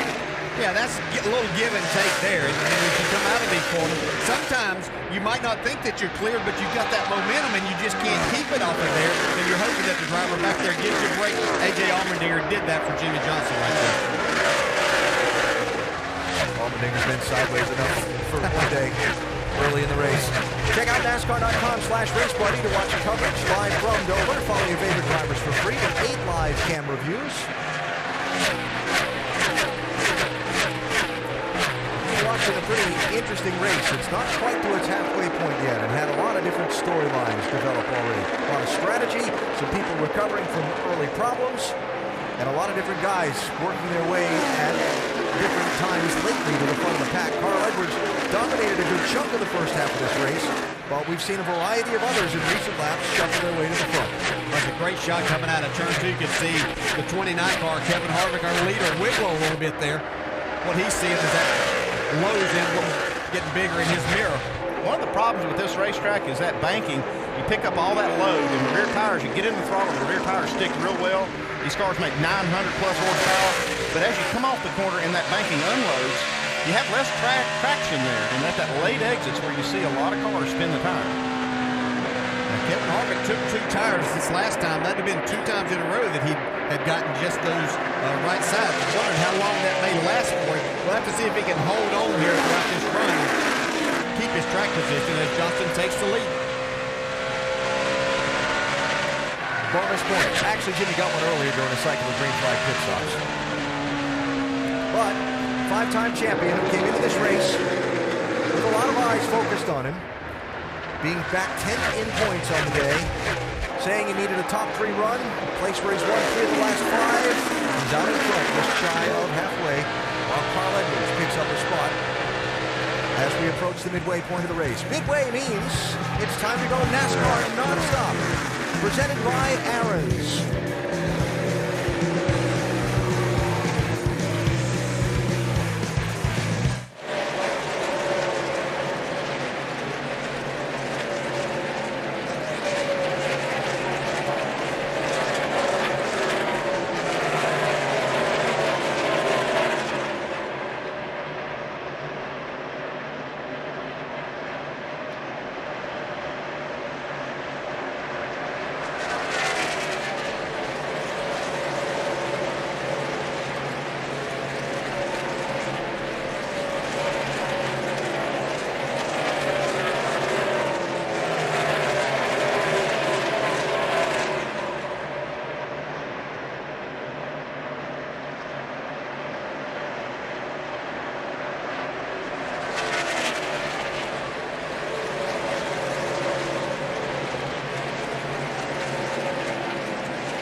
Dover International Speedway. The one thing we've talked about all day is Jimmie Johnson is currently out front as the leader. The points and the shakeup that this race could possibly lead to. Every time there's a lead change, there's a new points leader. Now, Jimmie Johnson may be leading the race, but leading the points as they run right now, Kevin Harvick. Yeah, Kevin Harvick's looking good. There is no doubt about that. But the 48 car, my gosh, we all question him coming into this race, whether they're having problems or not. He has moved from 10th into points all the way up to 4th into points, and Brad, he's leading this race now. Yeah, he has. And what he's done is he's put himself, you know, as we continue to sequence out, to be in that final run, to have a chance to stay up front. Track position's everything. Him being up front right now means after pit stops, if they're just solid, he's going to have a chance to win this race. Chance to win the race, and this could set him up for a chance to win his 6th consecutive championship. Talking about saves, how about A.J. Allmendinger, currently running 3rd after that incredible save earlier in the race that dropped him back to 43rd. A.J. Allmendinger is having a heck of a run today. He's been really strong up front. That race car's been really loose this run. He is driving the wheels off of this Richard Petty Motorsports entry. An outstanding day. We keep waiting on this young man to get to victory lane. This could be his day. If he can get that car tightened up just a hair, I think he can go forward. This has been a track that A.J. Allmendinger has always liked. Moving back to the back of the middle of the field, you'll see the 88 car running in 14th for Dale Earnhardt Jr. That, by the way, in 14th is the highest that car has won all day. Nicole, I said earlier in Countdown Show that Dale Earnhardt Jr. has been hanging on by a thread. He's been doing great, but barely. Really been doing a good job. Early, he broke the sway bar. It wasn't a personal failure of a pit crew member or something, just a broken part. But Doc Punch, I got to tell you, he has really rebounded. He's up to 15th right now. His lap times are looking good, buddy. Exactly, Rusty. And Steve Letarte, the crew chief left side of your screen, has told me he thinks he and Dale Jr. are going to make some noise in this chase. Why does he believe that? Well, at Chicagoland, they had a 6th-place car. Guys ran a field, they finished 3rd. Last week in New Hampshire, they ran no worse than 7th. So cutting it 2 tires late, they would have had probably a top 5 finish. He set it up today. Dale Earnhardt Jr. complained a moment ago. The car was chattering and loose in the rear. He made a wedge adjustment, air pressure adjustment, and now Dale Jr., one of the fastest cars on the racetrack, and as Nicole said, in the top 15 for the first time today, and on his way toward the front. Jamie. And his teammate, the 24, Jeff Gordon, he thought he was pretty tight off with right sides. Only 2 stops to go. They opted to take those right side tires, but since they put more on, he's not much better. We got to figure out some air pressure. Did we do something different, or it's just this rubber? Because we can't restart again like this. Yeah, man, that's just 4 tires right there. That's 4 tires. This thing just plowing. Something just plowing. You hear him say there, he's just plowing. The car just does not want to turn. The highest he's been today is 8th, and he continues to drop back. They're hanging tough for the next stop. Alan? All right, Jamie, thanks. A lot going on here. The reports on some of those drivers and their days. You see this race for position. Kyle Busch racing here with Brad Keselowski for 8th and 9th, and this 18 car has been kind of slipping back in this last run, Vince. It has indeed. They thought they'd made some gains on it, but right now Kyle says it's so tight up the hill, it's just plowing, and it's loose in and off. But when he gets going up that hill, he can't get the nose pointed down. And if that's going to be the case, he's not going to be making any headway on this one. I think he moved up to the racetrack now, trying to adjust, and part of that came from the number of cars passing him that he moved up there. Looks like it may be helping a little bit. A lot of times, probably this tight condition he has in the center, it could actually be tight all the way through, and he's actually having to put more wheel in it that gives him what little loose fill he's having, but I think they've got to fix that center first. Here comes the 2 car in a hurry, closing up to that back bumper, middle of the corner. Yeah, that'll free it up in the center. Clint Boyer right behind in that 33. Nice, by the way, you'll notice a lot of the Chevrolet cars in the race today with pink numbers on their cars in support of Breast Cancer Awareness Month, supporting the cause of finding a cure for that disease that affects so many around the world. 3rd place changing hands. A.J. Allmendinger dropping a spot. Kurt Busch picking up a spot in that 22. We talked about the 22 making adjustments throughout the race. We saw him a little loose on that last run when they had 2 tires. It's like they've made a nice adjustment and have his car moving forward again up to the 3rd spot. Pat, have to skip. There's so much going on in this section of the race. Did I mention that Joey Logano got the free pass at that last caution? Don't know if I ever squeezed it in or not. If I didn't, I apologize, but he did. And he's back on the lead lap in 24th place. As you see, Carl Edwards chipping a spot there on Allmendinger. Just chipping his... Whoa, hang on there, AJ. Yeah, that's a big wiggle getting in for him.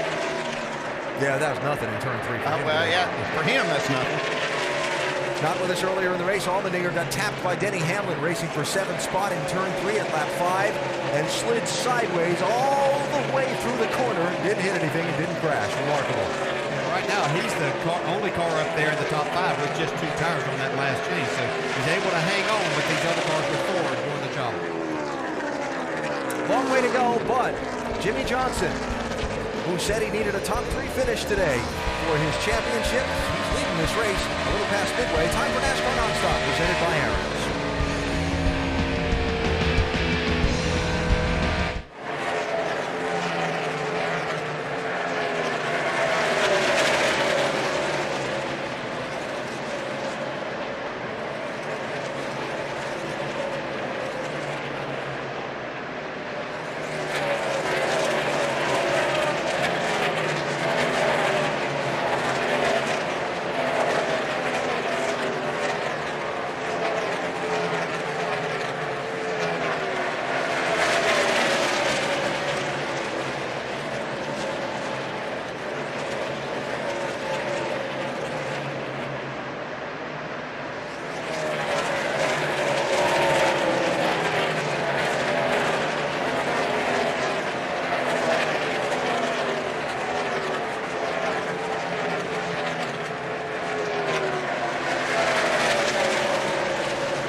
Watching the race for the lead here at Dover, Jimmie Johnson 48, Matt Kenseth 17 as we close in on what could be another round of green flag pit stops before too long.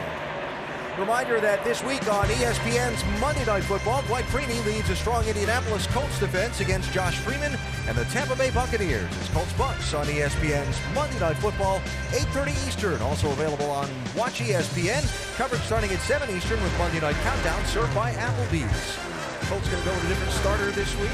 I believe so. All of us Colts fans are having a difficult time wanting Peyton Manning back there behind center. Famous Boston quote from Rick Pitino once about Larry Bird's not walking back through that door. Peyton's not walking through that door right now, Colts fan. Jimmie Johnson has been out in front for this most recent chunk of the event. The man who led a lot of the early third of the race is Carl Edwards, but after getting shuffled back a little bit on the last pit stop by some other strategy, 99 has not made tremendous progress through the field. Vince? Well, they've had a really good race car throughout most of the day, but right now it's not quite to Carl's liking. Yeah, it's a little loose there. Short run, try and run it off, no grip. get into a rhythm, you'll run them all back down, bud. No worries.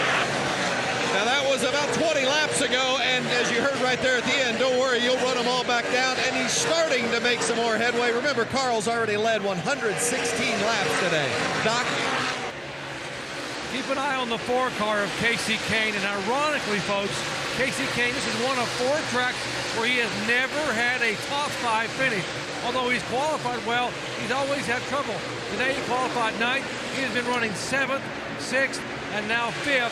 In the last 3 laps, he is running laps as fast as Jimmie Johnson, the leader. Finishing. That's what it's been about this year for this 4 car. They've had the speed. They got to finish. Good race here for position. Kevin Harvick, Kyle Busch, 29 and 18 for 7th and 8th, with Clint Bowyer in the 33 also racing for a spot there. Yeah, Harvick really struggling with those 2 tires. I think I'd said earlier that he'd made 2 stops just getting 2 tires. I was wrong about that. He had taken 4 previously and then got 2 this last time, but his car's not liking it exactly right now. Speaking of sliding up, Brad Keselowski in that 2 car with Jeff Gordon going underneath him. Keselowski slipping back a little bit in this run. Marcus Ambrose there, going to work on him for a spot. That'll be 12th and 13th.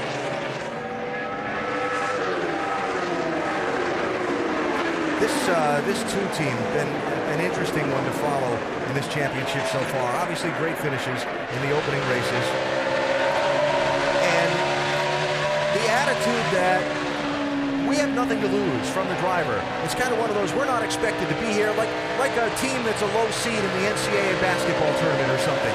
Nothing to lose, go out and play the big dogs, give them our best shot. Nobody's expecting us to go this far. And that's kind of the attitude they have. Well, you know, they charged their way into this chase by winning some races and moving up in there. There's no reason for them not to have confidence in themselves.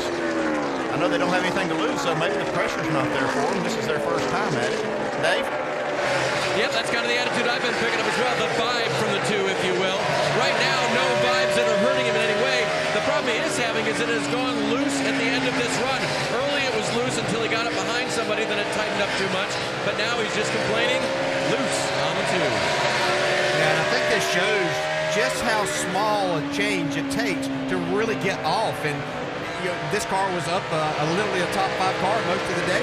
Now it's gotten a little bit loose, which is the worst thing that you can have at this racetrack to try to move forward. So Brad will have to make a good change, and hopefully the end of the race will be better for him. We see Greg Biffle coming back inside the top 10. Nice recovery for the Biff with the help of some fortunate timing. Overshot the entry to pit road and had a pass-through penalty for a commitment line violation earlier in the race. That was under green. Went all the way back to 33rd place. Later on, stayed out under a caution that followed. Got a wave around, got a quick caution after that to get some tires and get back in cycle with the leaders, and he's chipping his way back to the front. And Harvick, meanwhile, is slipping his way back again off that strategy that DJ talked about. Now, we're not that far away from the next set of pit stops that are going to happen on the green. And as Jimmie Johnson, the leader, closes in, look who he's about to put another lap down. That's Tony Stewart, Doc. And these pit stops coming up could not come early enough for Tony Stewart. Listen in. I can't make it do something it doesn't want to do here. It will not cut through the center. It's more about, shall we make it worse there? No, we haven't done anything. It hasn't done anything to us. Well, Jimmie Johnson goes by Tony Stewart, and Tony, you know, when you're driving out there and you've won 2 in a row, DJ, and you know you're plowing and abusing that right front tire, it cannot be a good feeling here for a driver. No, it's really not. At this place in particular, Doc, you don't want to abuse that right front tire. And I'm going to defer to you because you came up with the idea of what may be their problem here. Just when you start adjusting on the car and you don't make any difference, like you said, it could be as simple as the front splitter hitting the ground, and there's nothing you can do really on the adjustments for air pressure or wedge that will help that other than just get the splitter up off the track. I'm just speculating that could be one of the issues. When you hear that, the car just doesn't respond to changes, even in a bad way, then it's got to be something. It sure looks like we're seeing the front come up and go down a lot as it loads up going down the end of the corner. That front splitter, a very rigid piece in a fixed location on the car, and if it's hitting the track, the front wheels aren't hitting the ground the way they need to. And that's just what Tony said. Nothing they've done has made any difference. So Tony Stewart, 2 laps down now, 28th place. Joey Logano, all right, he got the free pass. Now he lost that lap. Might need it again. Jimmy Johnson is fast. Here's Jeff Gordon trying to take ninth place away from Greg Biffle. Gordon started back in 34th place. And we're seeing the first move made to pit road here by a lead lap car. Doc? Clint Boyer coming on the pit road after running. Had a great run in the nationwide race yesterday. Basically saying the car's pretty good, pretty neutral. A little bit of tight in the middle. Left front and left rear air pressure changes. 4 tires. No other chassis adjustment. Down and away. Less than 13 seconds. Great stop to the 33 crew. And that is going to kind of open the door. And we're going to see a lot of people on pit road in these next few laps. Jimmy Johnson not one of them yet. Jamie McMurray got a wave around, got back on the lead lap, got a caution, got back on the same fuel cycle with the leaders, and now he's on pit road under green, Vince. Now this has been a tough track for Jamie McMurray. 13th or worse the last 6 races here, and they've been struggling with it most of the day today, fighting loose. As you see McMurray pulling in, it's still too free. We're going to make a track bar adjustment, air pressure adjustment as well. Bono Mannion's going to have him put 4 tires on it, trying to snug up this car for Jamie McMurray so he can do something with it. Dave.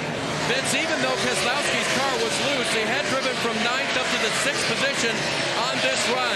It'll be a 4-tire change for the crew. They'll make an air pressure adjustment for Brad and a wedge adjustment. The red's going in the back window now. Once he's full of Sunoco fuel, which is now, he is out of here. Doc. They put a half a rubber in the rear last time for Ryan Vickers. Didn't make a big difference. Ryan saying the car still needs some help.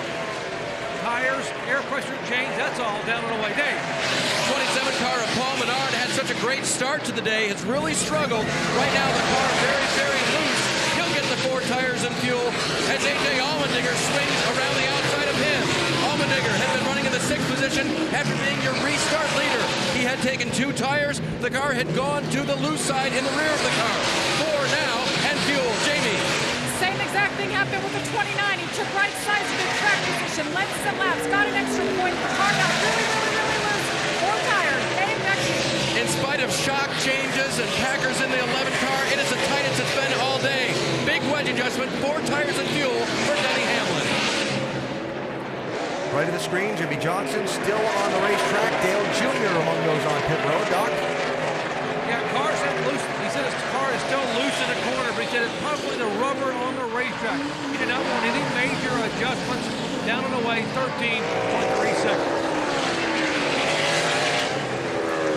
Johnson, Kenseth, the Busch brothers yet to pit. Vince, Carl Edwards is here. Yes, Carl thought the car was too loose at the beginning of that run. In fact, it stayed a little too free, so he wants it snugged up. They're going to make a wedge adjustment, air pressure, and 4 tires, trying to keep up with the track and the car. It's been a little bit of a handful the last couple of runs. Stop. Here's our race leader, Jimmy Johnson, back in. They're going to go back up on the track bar, half around.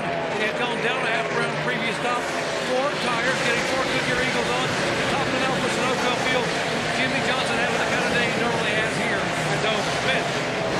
The 16 of Greg Biffle, boy, he's been to the back, to the front, back to the back, and to the front again, but they've got this car working. They're going to take some wedge out, an air pressure adjustment, a little bit too snug in the middle, but overall, pretty good day for the 16. Jamie?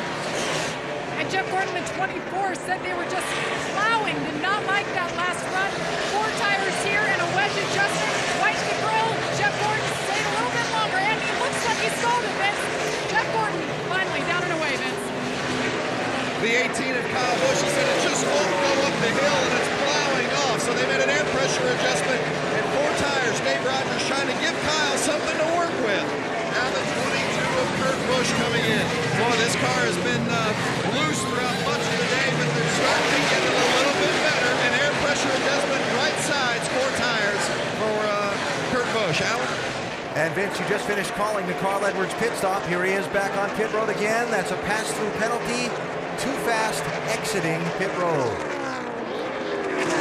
The speed limit on pit road for safety to contain the area where the crewmen work and are exposed to the race cars. Carl Edwards violated the buffer zone given, and that's going to cost him. We'll check where as the scoring cycles out. One thing I can see is they've made these stops. Matt Kenseth come out in front of the 48 car. Jimmy Johnson. 31 car is the leader, not yet having pitted. Then it will go to Matt Kenseth and Jimmy Johnson as the cycle completes itself. Remember, Jeff Burton came in a little bit later on that second quick caution there than most of the other guys, and that's why he's able to go a little bit further. When Burton does pit, Matt Kenseth in that 17 car, just getting back onto the lead lap there, will become the leader by that much over Jimmy Johnson. Great job by Team 17 on pit road as we go NASCAR Nonstop, presented by Aaron's.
As you saw in our NASCAR Nonstop coverage, the field is slowed under the caution flag. This for precipitation. A light sprinkle again, peppering this Dover International Speedway. It puts us under the caution for the 7th time today, and Jimmy Johnson has taken the lead back from Matt Kenseth. NASCAR Sprint Cup Series at Dover is brought to you by Nationwide Insurance. Enter this code at CodeSpotter.com for a chance to win one-of-a-kind NASCAR VIP experiences. And GoDaddy.com, domains, websites, and everything in between. So you see on pit road now as we come back live to Dover, Brad Keselowski's team under the hood, Dave. Hey, Alan, sorry, we were just getting the scoop down here. Barely can he drive it because the power steering has gone south on the 2-car. Crew Chief Paul Wolf, Radio 2, said it was the longest that he would be able to be on pit road and try to fix it. And I'm getting the high sign that they did fix it. We'll find out what it was. Could have been just been as simple as the belt. If they just replaced the fan, the belt on the power steering. I saw something just fall out from the back of the car there. I don't know if that was the same build again. Yeah, that'd be a challenge on this racetrack for that skinny young lad there. It's the Monster Mile after all. I'm telling you, it's difficult. It's hard enough with what little power steering you actually have. We call it power steering. It is some assistance for sure. Jeff Burton about to be waved around the pace car. He gets the free pass under this caution as being the first car lap down. Burton just giving up the lead for a green flag pit stop. barely before the yellow waved. And on pit road now, fueling lap cars, Jamie. Yes, we see a few in here just topping off. Jeff Gordon making a wedge adjustment, 4 tires, and topping it off with fuel. They may as well. And the 29 did as well, Dave.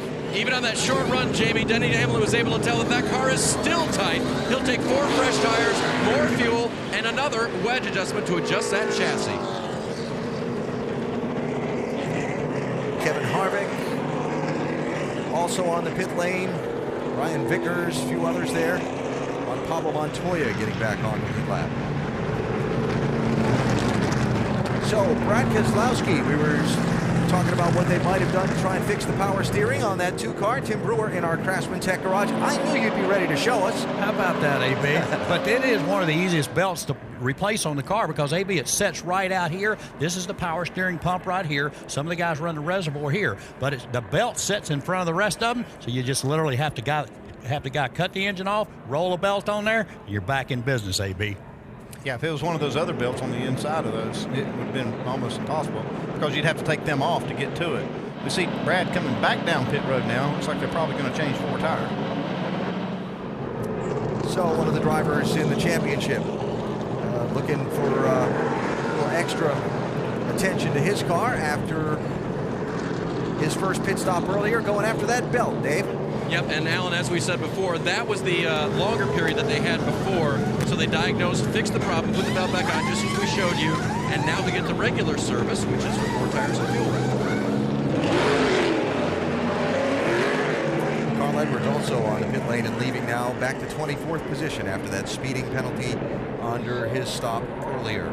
First speeding penalty of the year in the NASCAR Sprint Cup Series for Carl Edwards. It's going to cost him time. Bad time. Caution out for a quick rain shower here at the Monster Mile. We go NASCAR nonstop, presented by Aaron's.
At Dover, working our 7th caution of the day. This one, a second one for some rain showers. This is just the beginning of the motorsports action, though, because tonight you can see the finals of the Auto Plus NHRA Nationals. That's at 7 o'clock on ESPN2. Then NASCAR Now tonight to recap all the action from today, 10 o'clock Eastern. NASCAR Now is back also tomorrow with the Roundtable, 2:30 Eastern on ESPN2. And next weekend, it's the NASCAR Nationwide Series at Kansas, 3 o'clock Eastern on ESPN2. And the Sprint Cup Series on Sunday, 1 o'clock Eastern on ESPN. Jimmie Johnson is your leader, so let's get caught up with his crew chief. Doc is with Chad Knaus. And Chad getting ready to call Jimmy's restart here. They get ready to go green. Chad, you guys been chasing the track all day, done a pretty good job. You said was the biggest challenge you had today. You know, the track just changes so much in between a green flag run and a caution run. Like right now, all the rubber's picked up off the racetrack, so the Nicole Ball Chevrolet is going to handle a little bit differently here at the start of this run, but in about 15, 20 laps, it's going to be rubber back up again, and the track will start to loosen up again for us. So it's a bit of a challenge, but it's a lot of fun. You know, now we got weather factoring in a little bit too, so just some unforeseens, but I'm really proud of what Jimmy's done today in our pit crew, and hopefully we can get a good solid finish here. Chad Knaus saying the weather is a factor. He told Jimmy to save fuel. Alan. 137 laps to go when they get the green here, Doc. That Kenseth Jimmie Johnson sharing the front row. And that number of laps to go, yes, does bring about the how many more stops do you need to make between here and the checkered flag. We'll talk about it in a minute. Let's watch some of the restart action first.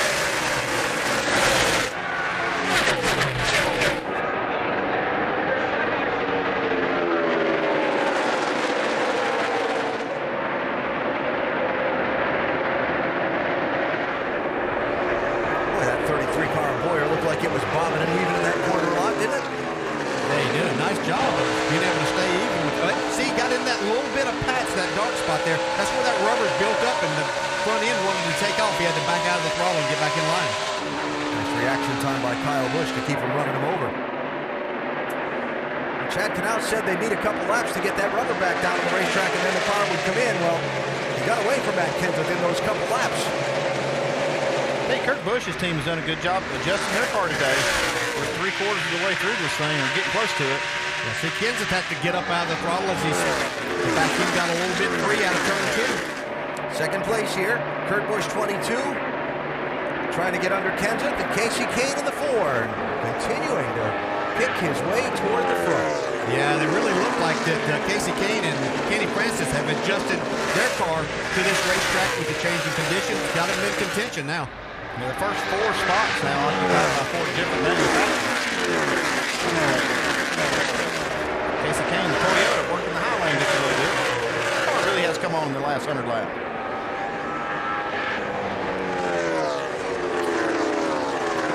Now looking back in traffic.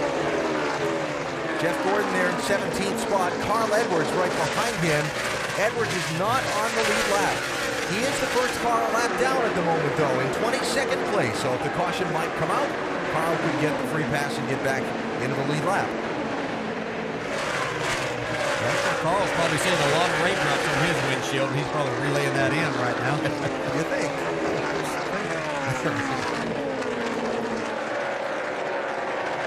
Gordon going to let Carl go there. No sense in racing him. It's not for position. Not sure he could hold him back there long anyway. 99's been fast all day. It's unfortunate they had the penalty and dug themselves a hole now. Brad Keselowski saw them on pit road a minute ago, making repeated stops and working at repairing that 2 car. Showing Brad back now in 23rd position. And the second car a lap down.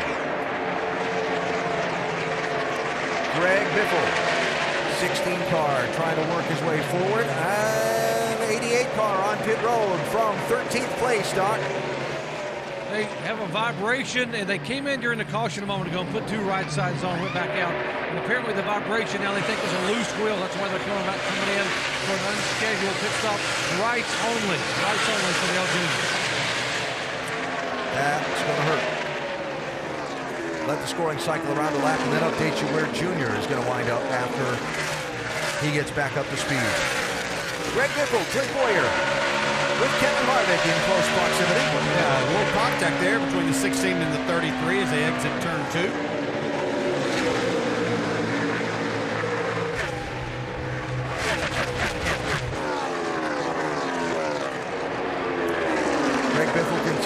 his effort to get back to the front of the pack. Clint Bowyer having a steady drive. ESPN.com's David Newton reporting that Michael Waltrip Racing has scheduled a press conference for the Kansas Speedway next Friday, at which it is likely to be announced that Clint Bowyer goes to work for Michael Waltrip Racing next year.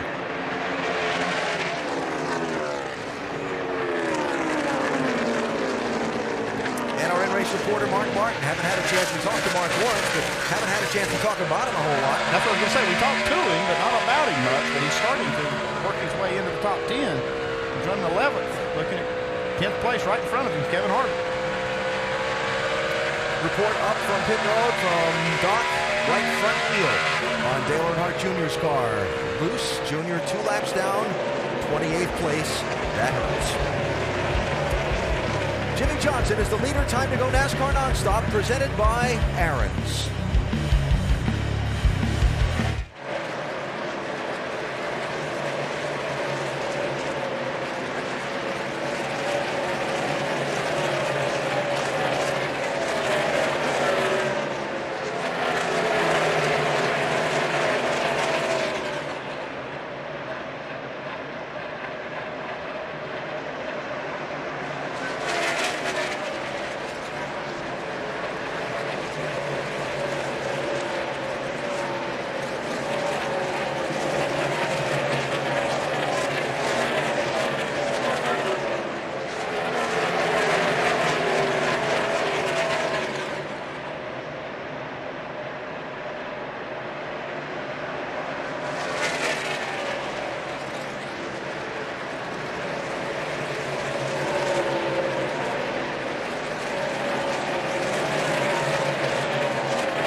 As you saw in NASCAR Nonstop, Kasey Kahne in that 4 car, marching toward the front, getting up to second place by Matt Kenseth.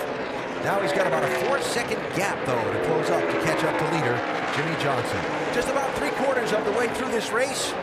A day that's been heavily overcast, kind of on the chilly side. There have been showers throughout the Delmarva area. We have had a couple of cautions for a couple of quick sprinkles.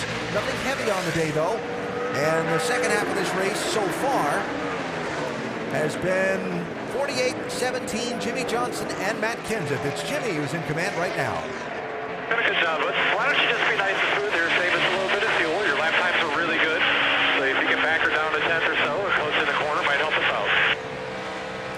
And so with all of these leaders pitting, like Johnson under the green flag, with that window of making it on one more stop from when they pitted right on the edge, the conversation begins. Yeah, they have to go about 75, 76, actually 76 laps on each of these segments. Now, he did have some caution laps in that last segment, in this last caution we just had. So tells me that they're trying to stretch that window out to make it on one more stop.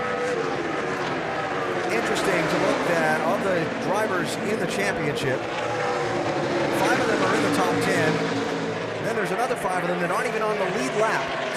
Let's recap the stories of their days so far as we go up to speed, starting with Dr. Jerry Punch. Down to your screen, you saw Chad Knaus there a moment ago. The 48 car, he has told Jimmy Johnson, we are good on fuel. We are really, really good on speed. And guys, I think they're really good on points. And by the way, the communication today between Jimmy Johnson and Chad Knaus has been pleasant, polite, and very, very positive. And why not? Jamie. And 2 cars behind him is Matt Kenseth. It's amazing how much track position you can make up when your car is that good and your pit crew is getting it done. Matt's saying now the car is pretty good, a little bit loose. They need to tighten them up. Vince? The 22 of Kurt Busch had a terrible week last week at New Hampshire, finished 22nd. They needed a big bounce-back performance today, and they're getting it. Steve Addington has given Kurt Busch something he can work with. They're having a good day, chipping away at some of those points, and he is going to only need one more stop on fuel to make it to the end. Now, the 18 of Kyle Busch, Kurt's little brother, he's having a solid day. They're not quite as good as they would like. They were a little too tight on that last run, but they've had some really good pit stops, and Dave Rogers told me today before this race, let's get a top 5 and take it from there. Jamie? Kevin Harvick's car was pretty good all day long. All they changed was air pressure until the last stop. He said he was loose. They went down on the track bar. He's saying it's better now, but still a little loose. Yes, Jeff Gordon back in 15th. Crew Chief Alan Gustafson told me this morning after their worst qualifying effort of the year yesterday, 34th, he couldn't sleep. He couldn't get over it. Well, they're trying to make up for that today. Car's been good and bad, and right now, he just can run the bottom, nowhere else, Dave. Denny Hamlin's crew chief Mike Ford told me this morning that they had started a direction and then made a lot of changes overnight because they figured it would continue to help it. But the car has not been good today, and Denny's made many changes. It still will not turn for this driver. Vince? And then there's the 99 of Carl Edwards, who's led 116 laps today, but he had a pit lane speeding penalty. Right now, Edwards is 1 lap down. He's the first car a lap down, and he's been beating himself up on the radio with crew chief Bob Osborne about that rare mistake for Carl Edwards in the 99. Dave? Vince, the second car a lap down and trying to track down Carl Edwards is this guy. Brad Keselowski would like to pass Edwards and put himself in the lucky dog position and get a free lap back. That's because he lost the lap on pit road while they were changing the power steering belt. They have it back on. Brad says the car is back to drivable. Doc? Dale Earnhardt Jr.'s day began with a broken right front sway bar bracket. An unscheduled pit stop put him back to 35th position, but then he drove what was a very good race car all the way to the 14th spot. Looked like he was going to easily have a top 15, maybe a top 10. Then a few laps ago, after a right side tire change under yellow, he said, I got a vibration. He came on the pit road, changed the tire. It was a right front wheel that was loose. Now he is 2 laps down in 27th spot. Dave. Ryan Newman's car has been a handful all day long. His only hope, wait out the caution the last run. Unfortunately, they had to come to pit road for fuel, and then the caution came out for rain. Ryan radioed in, when it ain't your day, it ain't your day. The message back to him, it almost was, that's racing. Doc? And his teammate and car owner Tony Stewart predicted they would really struggle today, and that prediction, unfortunately, is right on because Tony has struggled with handling on the car. Middle off, very, very tight. They have lost 3 laps because of having to come on and off pit road. Lost a lap early, trying to get the car dialed in. Tony trying to hang on. He would have been more than welcome to walk away with a top 15 finish, and now he may be lucky to get a top 20. Alan? All right, thanks, So Gabe. The pit reporters updating all of the drivers in the chase and where they run in this race. Dale Jarrett began our day by predicting the standings would take a big shuffle as a result of this race. The race isn't over yet. They don't pass out the points until the day's done, but as they stand on the racetrack now, look at the shuffling in those yellow numbers of those positions, and look how close it all is in the white numbers. Yeah, we still have 100 laps to go, but man, it is really close. This is going to be a big shuffle, and We continue on with 7 races after this. So, about 3/4 of the way through this race, Jimmie Johnson is the race leader. Kasey Kahne has cut his deficit to Johnson in half in the last 10 laps. We'll pick up the race for the lead as we go NASCAR Nonstop, presented by Aaron's.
Out, pit stops underway. Don?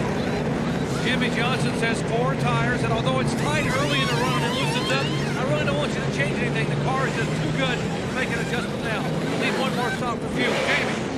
And Matt Kenseth says he's just a little bit loose. I need a little help wedge in the left rear. 4 tires for the 17. Dave. No rear grip for the 43 of A.J. Allmendinger. He gets up 7th place. It'll be a wedge. It'll be some chassis adjustment in the back there. A 4-tire change and full of fuel. Vince. 22 of Kurt Busch, he says he just can't drive it as deep as he'd like. It's a 4-tire change, air pressure up on the right side. Land rush to the end of pit road. Ambrose in the middle of a 3 wide. And a little strategy from Jeff Burton and Juan Pablo Montoya's teams to take 2 tires on the stop. We saw Jimmie Johnson stop at the top of the screen. Something, a little hiccup there with the data pickup there. So track position held off the pit lane. Jimmie Johnson with the lead as we go NASCAR Nonstop, presented by Aaron's.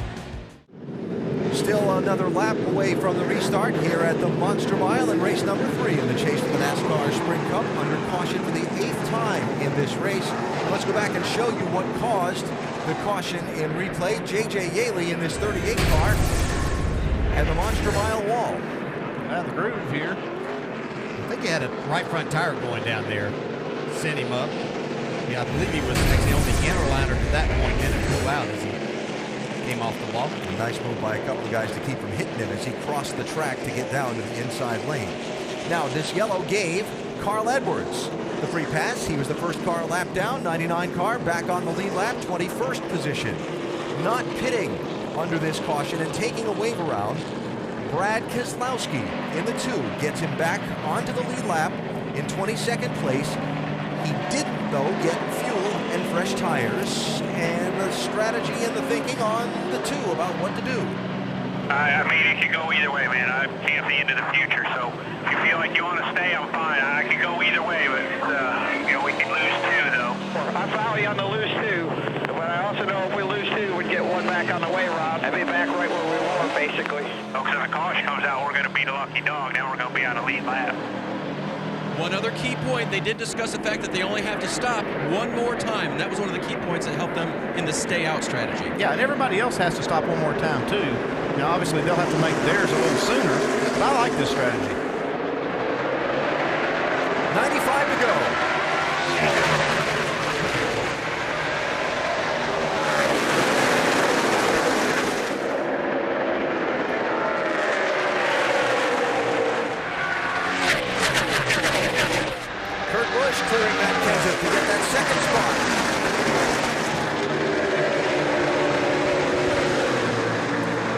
talked about the 22 car making adjustments as track conditions change through the day, being an issue for them in the opening races of this chase. Here they are getting late into the race. It is an issue for them today, and it's on the good side. They have really helped this car a lot.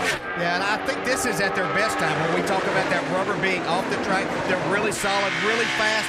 We'll see how that progresses as these cars get 20, 30 laps on these tires and the rubber gets back down if they're able to hang with the 48. While you watch this race for the lead, tidy up a couple of other details. Also taking the wave around and getting back on the lead lap on that caution, David Reagan and Bobby Labonte. Taking wave arounds to get back to 1 lap down. Dale Earnhardt Jr., Ryan Newman, Tony Stewart. And Martin Truex Jr. has got some trouble in the 56 car. Good thing's not running. Down coming. And a trouble-filled day for the man who started on pole today. Left rear tire down, yeah. I was wondering if that was going to come apart and put some debris out there. He was running 25th at the time.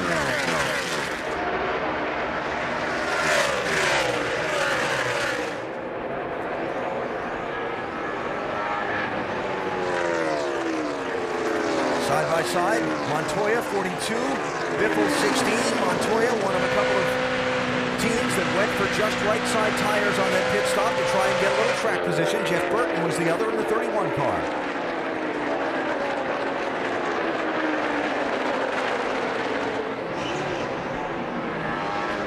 Now looking back to Matt Kenseth in 3rd position. He was 2nd on the restart, Jamie. And he just radioed to his crew, guys, something's going on. I think I have a left rear going down. So the team hurried up, jumped on the wall, and they're ready for anything right now, Alan. Not a good feeling. It looks fine right now. I don't see, it's no obvious problem. It could just be that after that restart, they didn't get all the tires cleaned up with that rubber being gone off the track. Made it drive differently. This was always one of the most difficult racetracks on restart. You start getting feel that the car's chattering around. It just doesn't ever give you the same feel each and every time. And you're always wondering if that might be the case. Side by side, Jeff Gordon 24, Montoya 42.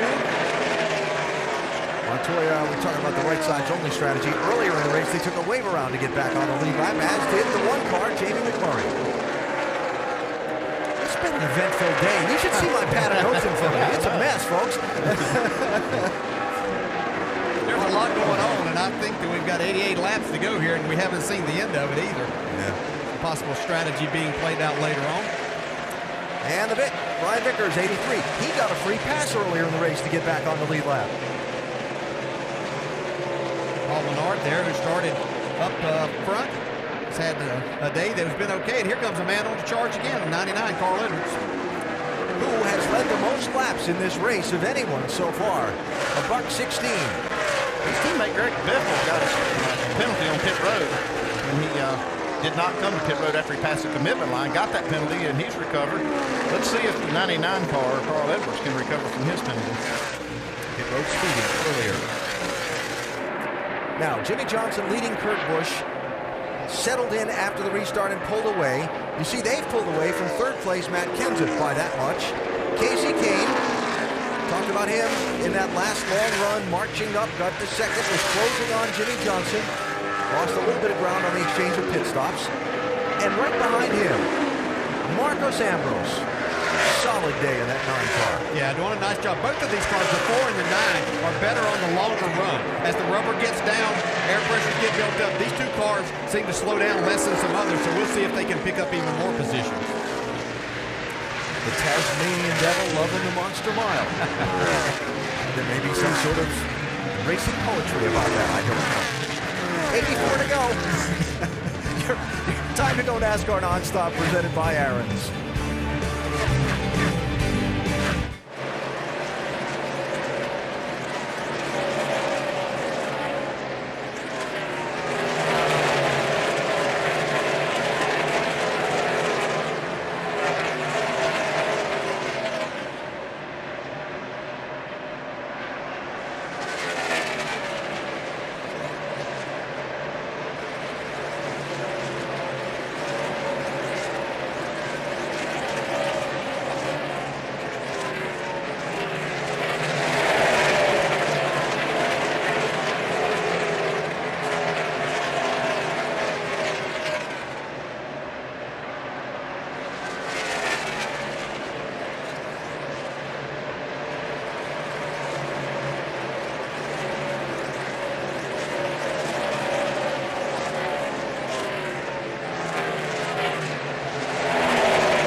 75 laps to go here at Dover International Speedway. As you saw on NASCAR Nonstop, the leader continues to be Jimmie Johnson. He's now led out front, 125 laps today. Carl Edwards has been out there a fair bit as well, 116.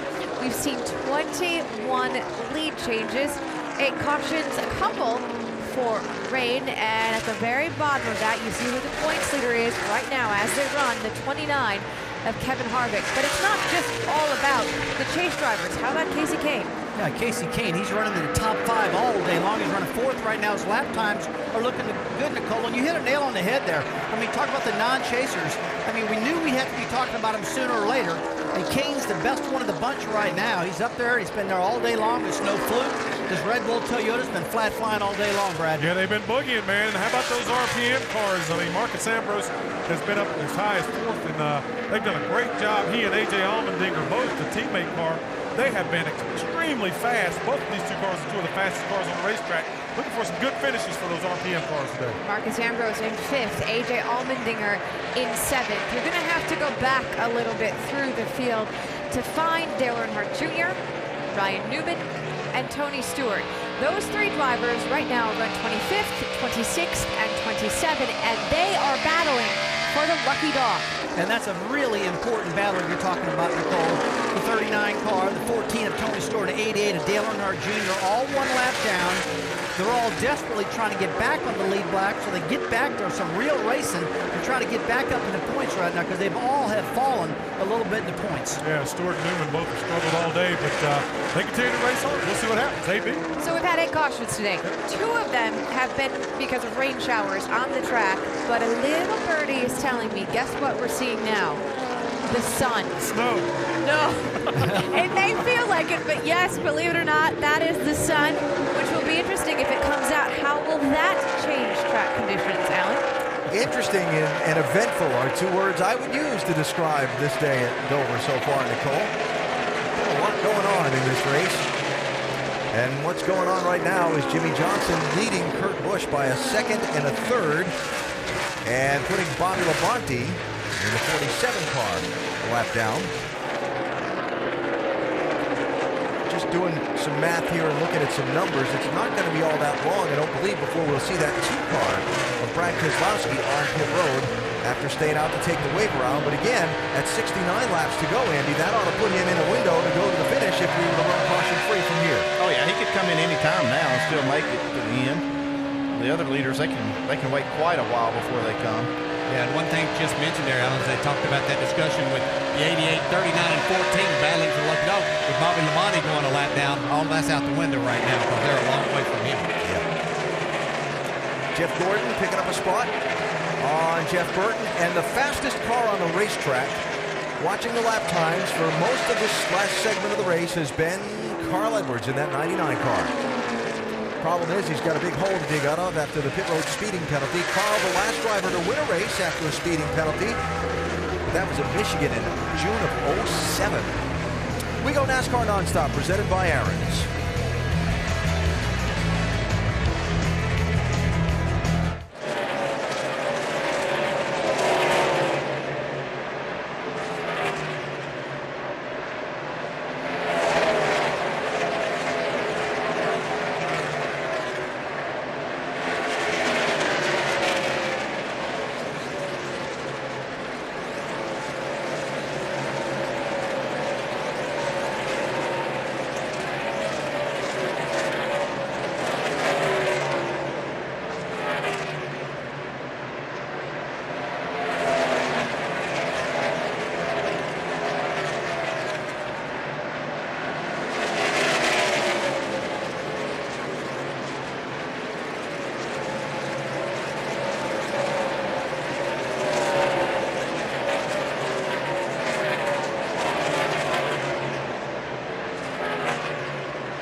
60 laps to go. Jimmy Johnson's lead on Kurt Busch is a second and a half. Another round of pit stops for the leaders still to come. During our NASCAR nonstop coverage, you saw Brad Keselowski make the green flag stop, as we talked about, that would happen.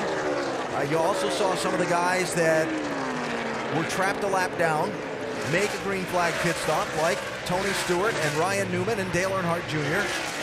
Gain the extra speed and the fresh tires for as long as you can over these leaders, and maybe the caution will fall for you at just the right time. That kind of the thinking there, Andy? Yeah, it's just a timing thing. He'll gain a little bit of time on the new tires, and if the caution does not fly for a while, and those other leaders do make their pit stop, then he should gain a little ground, and then that's when he wants the caution to come back out. So we'll just see how it works out.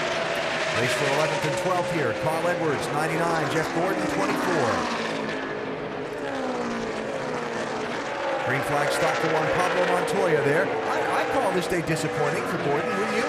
I do. I thought he was going to be a lot better. As a matter of fact, the first half of the race, I know he wasn't up front, but he had a top 3 fastest car on the board as far as lap times, and I'm just surprised that they couldn't keep it going for the rest of the race. I think the biggest thing that's hurt them is the lack of speed on new tires. They just can't seem to get going. They lose 3 or 4 or 5 spots after they put fresh tires on, and then it takes them that whole run just to get back to where they were.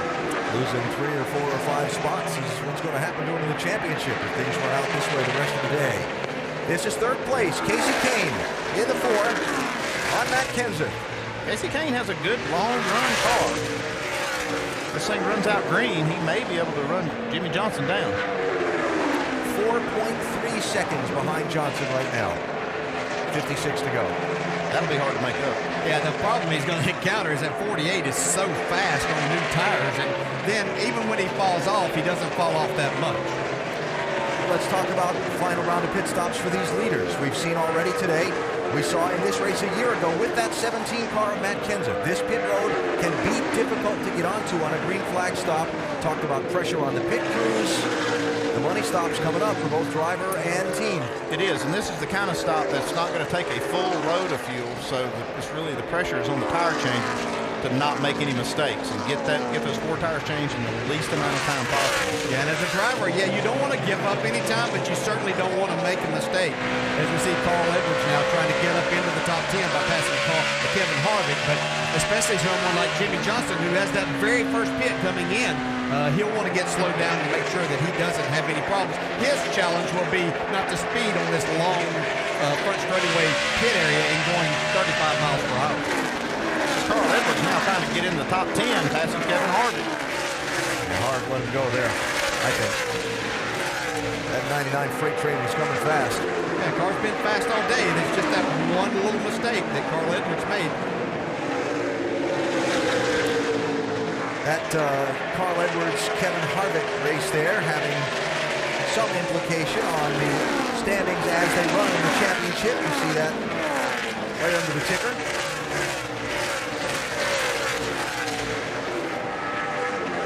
All right, so when will we see these final pit stops for the front runners? Johnson, Kurt Busch, Casey Kane, Matt Kenseth. Let's check on some of those. Don, what about the 48?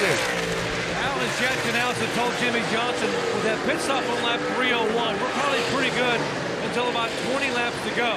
And they're doing well right now, although Jimmy's talking about how the air pressure changing in the car is changing the handling of the car.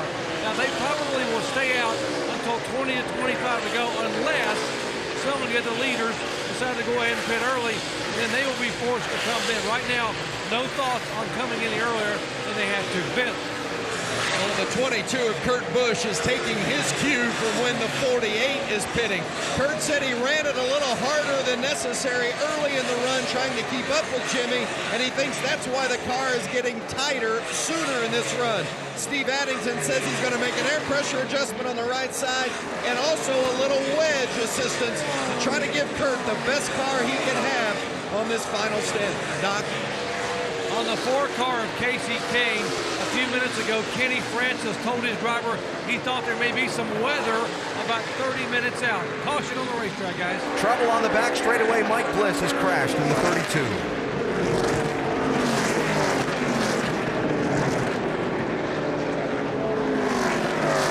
Ninth caution of the race. We're done. Mike was running in 31st place at the time. Front end. to drive it over here to us here. I can't even turn. Yeah, you see the front end is compressed into the front tire, so he's not going to be able to steer it.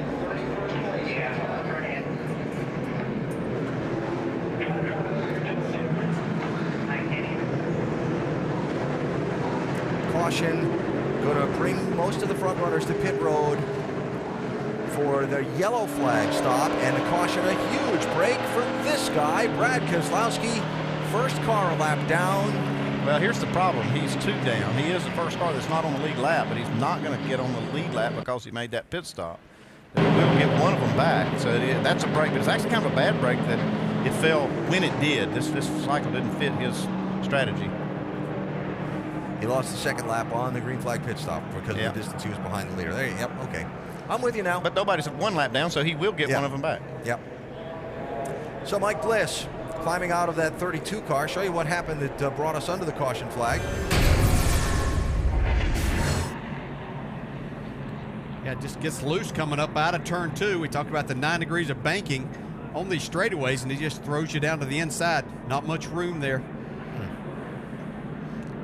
This track is so unforgiving when you spin. That's why it was such an incredible feat when we saw that 43 save it early in the race. So the stops are going to come with 46 laps to go.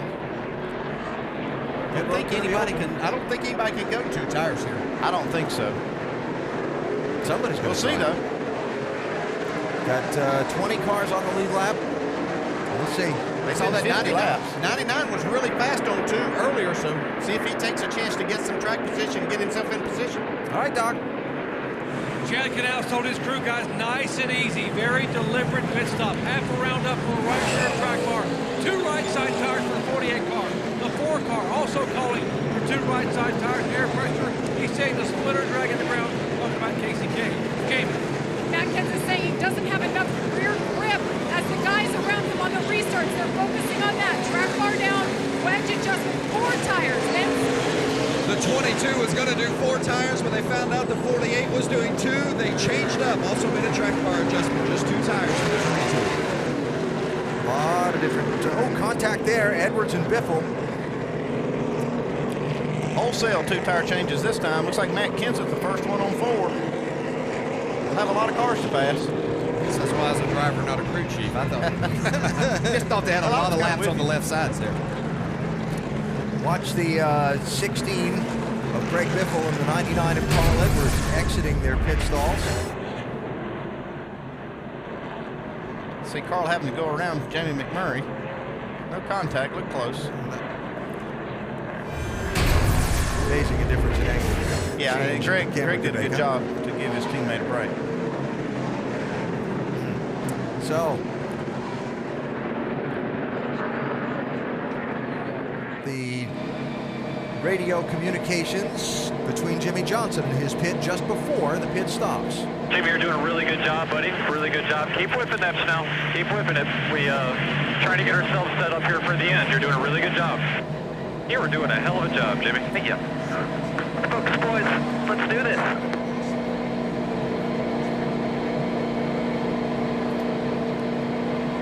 Look like they're ready to go. Sounds like to me. They're ready. They had a great day so far. Just want to cap it off. That's what you almost get on pins and needles here at the end when you've had such a good car all day. Just want to cap it off. See now the 2 car getting that 1 lap back. Now he's tuning on a little bit. So a lot of right side tire only calls on that pit stop, Jamie. Check that, Doc. Yeah, Kenny Francis here making the call for Casey Kane. Kenny, you guys have been really good on 4, but you made a call for 2. Why? Yeah, our car's been pretty good all day. We hadn't really done 2 yet today, so I don't know. But we felt like, whoever took 2 tires, the 2 tires is probably going to win the race, is what we feel.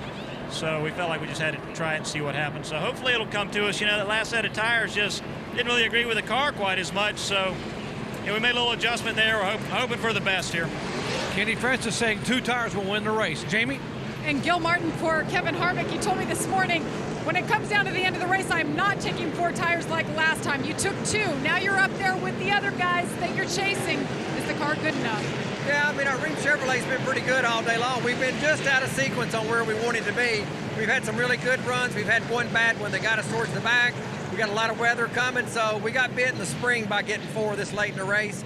So hopefully it'll play out for us right here. All about track position, and they got themselves 6 positions. Vince? Pretty solid day for Kurt Busch so far. Steve Addington, I know that you preferred to have taken 4 tires there. Everybody else went with 2. How confident are you? You got something to work with here in this final stint. Well, we're on the same field as everybody else. We had a really good car. Had one all day, and just hope we can finish this deal off. It's been a good race for us, and that 48 is pretty strong, but let's see if we can beat him right here. We're going to find out. Everybody's asked about whether the 22 could keep up with the changes of the track and everything else today, and I think so far, guys, they've done a great job at it. All right, Vince, thanks. 4 tires was the call by Jimmy Fettig for Matt Kenseth on that yellow. It's knocked them all the way back to 9th place. Yeah, we should have put 2 on, Jimmy. There's no way I'm going to pass all these cars in 40 laps. There's no way. Oh, well, we'll try it here. Just after we set the precedent in the last race, you knew everybody was going to do the same thing there. Very interesting. That last race happened here in May, the last caution. Pit stops were at lap 363 of 400. Clint Bowyer, Carl Edwards, Jimmy Johnson, they all took 4 tires. Matt Kenseth's team went for just right sides. He restarted second alongside Mark Martin, who had pitted, got the lead a few laps later, and ran on to be the first one of the checkered flag. This time, the opposite call, and it's setting that back in traffic a little bit, Jamie. If you want to ask him, Jimmy, you guys won this race last time in the spring with right sides. What made you take 4 tires this time? Well, we were pretty bad in the middle. We were pushing pretty bad, and one time we put 2 on, we were too tight, so we had to adjust it, and hopefully 4 will get us. All right, adjusting 4-car handling, but you heard Matt Kenseth not exactly sure if they're going to be able to get back to the front. Yeah, one other thing, I'm sure Jimmy didn't think everybody would take 2 tires. I'm sure he knew some would, but he didn't realize that many cars would take 2, so you don't know that going in, and he wanted to get that set of tires off. So. Obviously, Jimmy and I think a little bit alike. I didn't think it'd be this many either.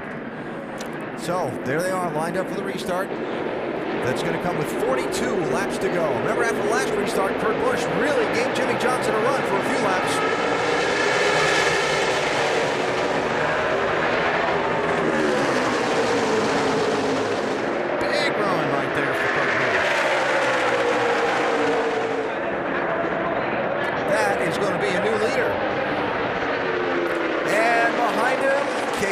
Inside of Kyle Busch for third. Hey, if this 99 can get clear of these 2 cars, the 18 and the 4 right in front of him, he could be a factor in who wins this race.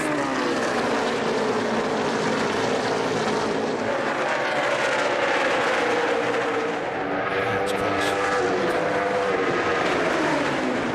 Edwards and Kyle Busch, 99 and 18, 4th place now. They're racing for. Mike Bliss examined and released from the Infield Medical Center after that crash a few minutes ago.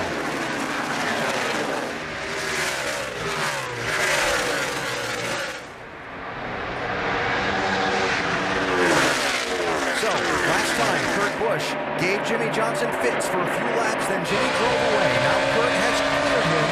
Can Jimmy get around?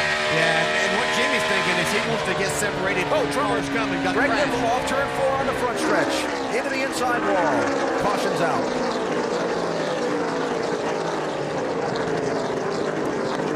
He was running 10th. Matt Kenseth was the closest car around him. Let's take it to the truck. Break for Brad Keselowski again.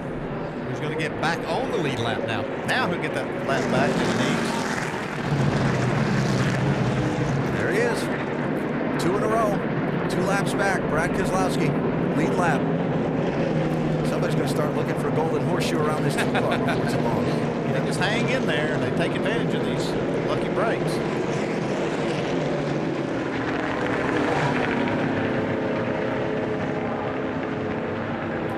See what happens, Greg Biffle. Yeah, that was pretty close to me. I couldn't tell from that angle if there was any contact or not. But no, it looks, you can see up in front there, Greg Biffle just lost it coming up out of turn 4. Tough. The Biff had rallied back to the lead lap and in contention after some troubles earlier in the race. Caution flags out. We go NASCAR Nonstop, presented by Aaron's.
NASCAR Sprint Cup Series at Dover is brought to you by Craftsman, the official tools of NASCAR, Ford, Drive One, and AT&T.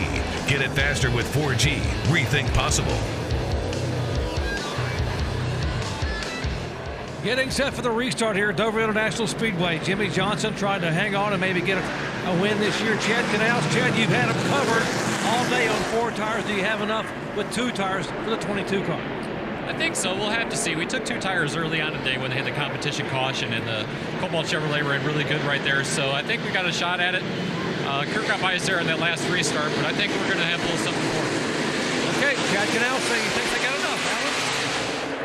Jimmy Johnson did not get going well there. They spun the tires on a little bit initially, but got it going. He's going to be okay. I thought maybe Casey Kane might have been able to hold that spot, but here comes Kyle Busch. Take third. Casey had to ease off a little bit to keep the running into Jimmy. Going into one, maybe. Not really had to. He chose to. Yeah, okay. So Kurt Busch leading. Sorting it out after the restart. Matt Kenseth still back there in traffic. That's racing for 7th and 8th spots.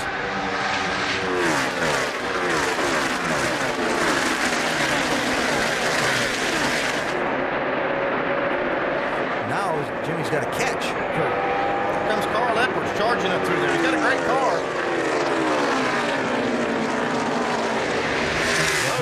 Any chance he's not going to be able to waste too much time in passing these cars that are separating him from the leader, Kurt Busch. He's so fast right through the middle of the corner.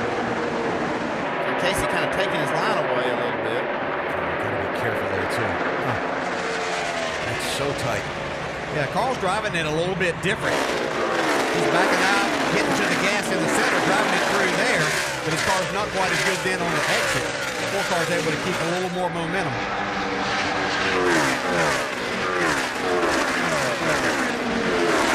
AJ Allmendinger, Brian Vickers, Marcos Ambrose, Jeff Gordon, 9th, 10th, 11th, 12th. Yeah, Ambrose lost a little track positions. He's been up in the top 5 that last pit stop. Montoya went up the track in turns 3 and 4. Didn't hit anything. Carl Edwards got fourth spot from Casey Kane. Yeah, he got a great run off of turn 2 there. Casey Kane saw him. Not much he could do after that. He documented 4 cars a lot better on these longer runs than he is on the short ones. I'm not sure that this is going to qualify 35, 36 laps. It's a long enough run. But the problem is, we heard Kenny Francis say they haven't done the 2-tire thing all day. So this is their first experiment with it. It looks like it's not working as well as their car did on 4-tire. Points-wise, it's been a huge rebound for Carl Edwards in coming back. Had fallen way back, but certainly making a great day of it in the top 5 now. I mentioned Montoya going up the racetrack a moment ago. Here's a look.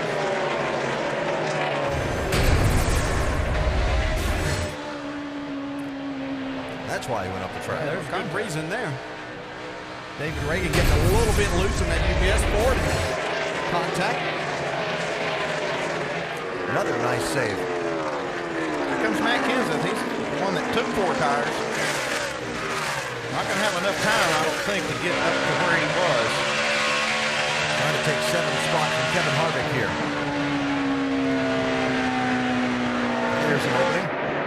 Yeah, he's probably got time to get himself back in the top 5, which will be a good solid day. Keep him much more into this championship battle than being back there outside the top 10. Allmendinger, he led on Kevin Harvick.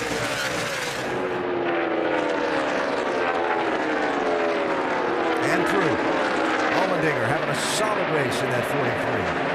Marcus Ambrose, Brian Vickers racing for 10th place.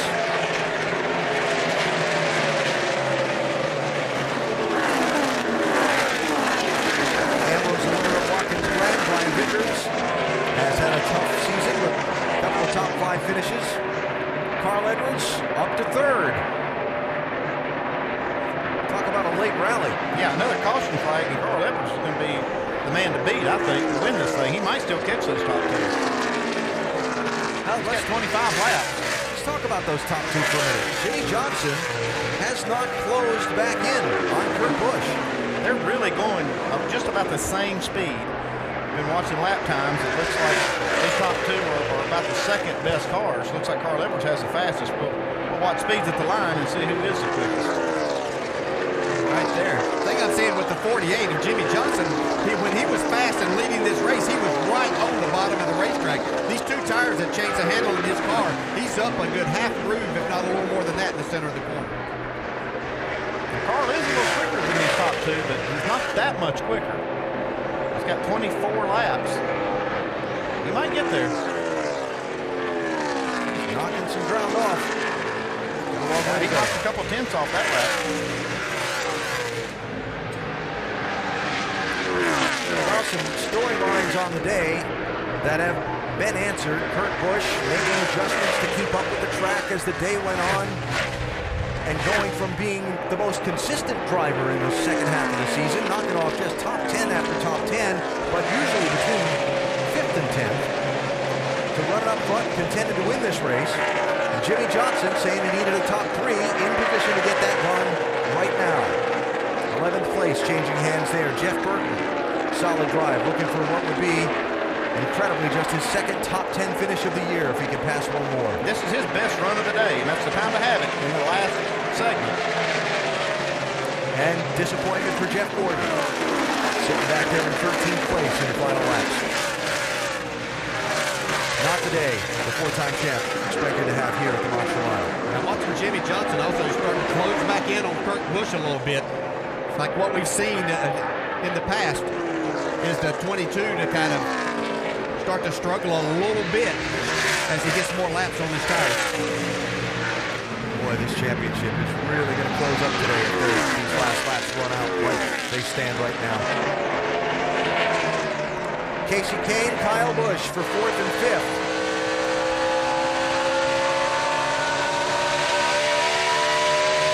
Not been the kind of day at Dover Kyle Busch was hoping to have for his championship. I mean, okay, he's running in 5th, but I think they expected to get up there, lead laps, and contend for the win. I certainly expected him to, and I think Dale, you did too. Yeah, he was my pick to actually win this race, but hasn't materialized, Vince.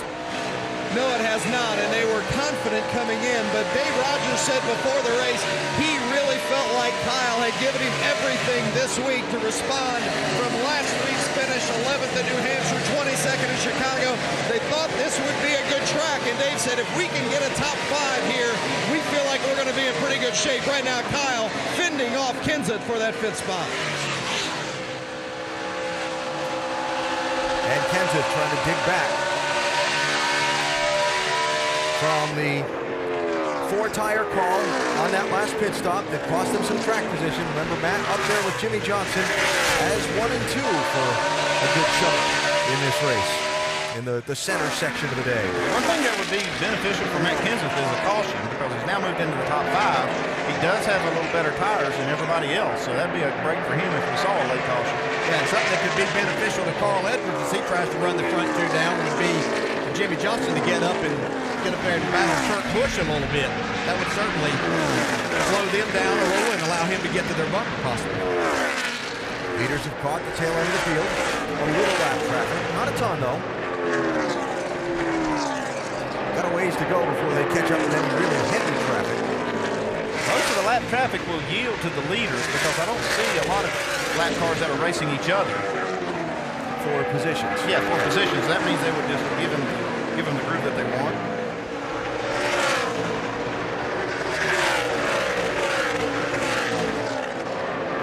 Kurt Busch started on the front row and led a good bit in the opening segment of the race. Led most of the first 50 laps of the race. Then Carl Edwards went out in front. Carl was the dominator from lap 51 for a good bit of the race on to about lap 175. Then Jimmy Johnson went out in front, and he's been the guy in command until this late turn of events, with Kurt Busch getting out in front. Kurt Busch done a great job when he got out front here. I'm really impressed. Yeah, one thing with that 22 car, he got a little damage on pit road that knocked that right rear quarter panel out a little bit. I'm not sure that didn't help him. Make it a little tougher for Jimmy to run him down. Jimmy Johnson, Chad Knaus, so much talk after they came into this race, 10th in the championship. Could they climb out of that hole? Could they make it 6 in a row? Where did they stand between them? And frankly, the practice session that they had on Friday, body language, tone of voice, that kind of thing, did little to dispel people from carrying on with that story. But they certainly had that car fixed up and sporting for today's race. Bob Osborne, I think he's had the best car for Carl. Just, that one penalty, that one little miscue, speeding on pit road, getting back that lap and then not being able to get back up in contention until late, might end up costing him a chance to win this one. Carl Edwards busted for speeding. Exiting pit road on a green flag stop at lap 246. Knocked him back to 25th at the time. Now he's running 3rd, trying to close. Look at that. Johnson hanging it out. Edwards hanging it out. We're going to have Atlanta flashbacks here. These guys sliding all over the place in the final laps. Jimmy's really struggling with his rubber buildup right now. You can see Johnson get in that rubber buildup. His car really, really wiggling right there. Looks like Carl just power slid through the corner there that last lap. They're giving it all they've got. Probably takes a little discipline when he's got these guys in sight like that to not overdrive the car. Yeah, it is that, and Jimmy's really struggling with his car in the center of the corner where he was keeping it below that rubber buildup. He can't keep it that and carry any speed. See Carl Edwards closing in for second. Clint Bowyer, A.J. Allmendinger racing for 7th place, 33 and 43. Nice drive today for both. Allmendinger sent for a big slide after contact with Denny Hamlin way back on the 5th lap of the race. It sent him back to 43rd in the field at the time. Yeah, Bowyer hasn't been spectacular, but through the second half of the race, he's been more solid. And some other side-by-side on the lead lap. David Reutemann around Brian Vickers. Vickers looks like he's kind of hanging on through these last laps a little bit.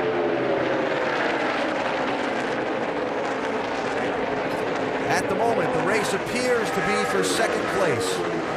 Kurt Busch, 0.8 of a second on Jimmy Johnson and Carl Edwards. If the 22 slips, they'll be right there on him. He's got a slip. Yeah, the thing that I've seen is Kurt Busch getting a lot of help from the lap traffic that he's encountering, and they're just one at a time, where they're not running side by side or anything. The only people I've seen slipping are Edwards and Johnson. They're just pushing their cars so hard. And Kurt Busch is able to just keep his car steady and keep that lead.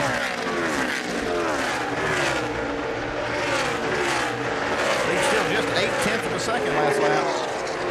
Man, that's got to be tough, Dale. You can just see him. You can almost reach out and touch him. Yeah, they're right there. And you're trying to figure, where can I get just a little bit more out of my race car? I'm not sure that's possible for any of these three right now to get any more. Now, understanding that if you try to get that little more, just a little too much, you might end up throwing away a good finish in the last laps. Well, they're all three solidly back in the chase here now. I think that's one big thing, but they do want to win. You know, that's the goal right now. Yeah, they're thinking about the chase in the back of their mind, but right now they want the trophy. A lot's been made of the radio conversations between Jimmie Johnson and Chad Knaus during last week's New Hampshire race. Steve Addington pushing for Kurt Busch on the left. There are some tense radio conversations as well, as his driver has struggled to manage expectations and the reality of them working through the handling in the late laps of these races.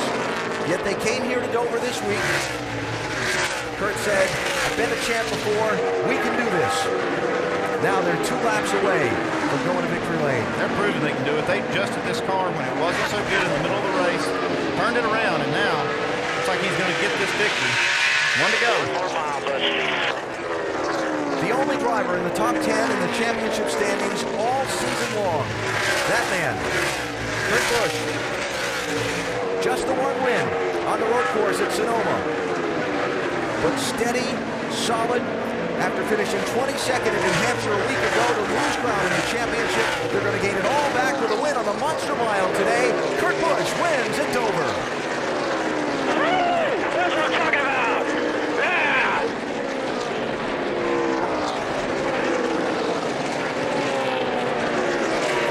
Look at the rest of the lead lap finishers, but it is Kurt Busch getting the jump on Jimmie Johnson on a late restart, hanging on to another restart and pulling away to score the victory, his second of this season.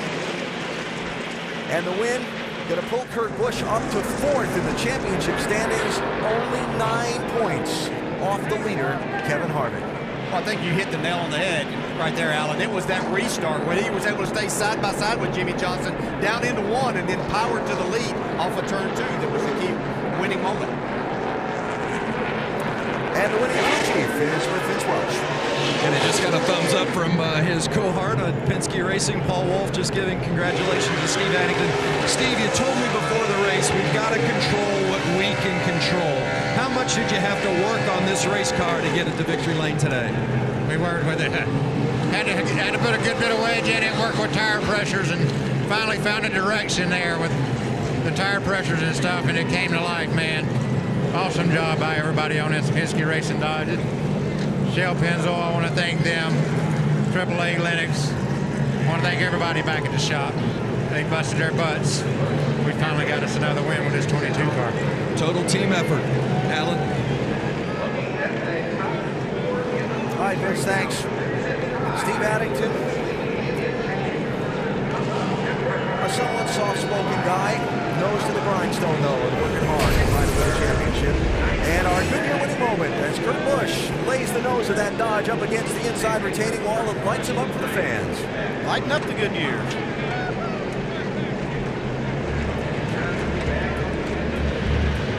And the victory lap for Kurt Busch. We'll meet him in victory lane, talk with some of the other top finishers as we come back to the Monster Mile.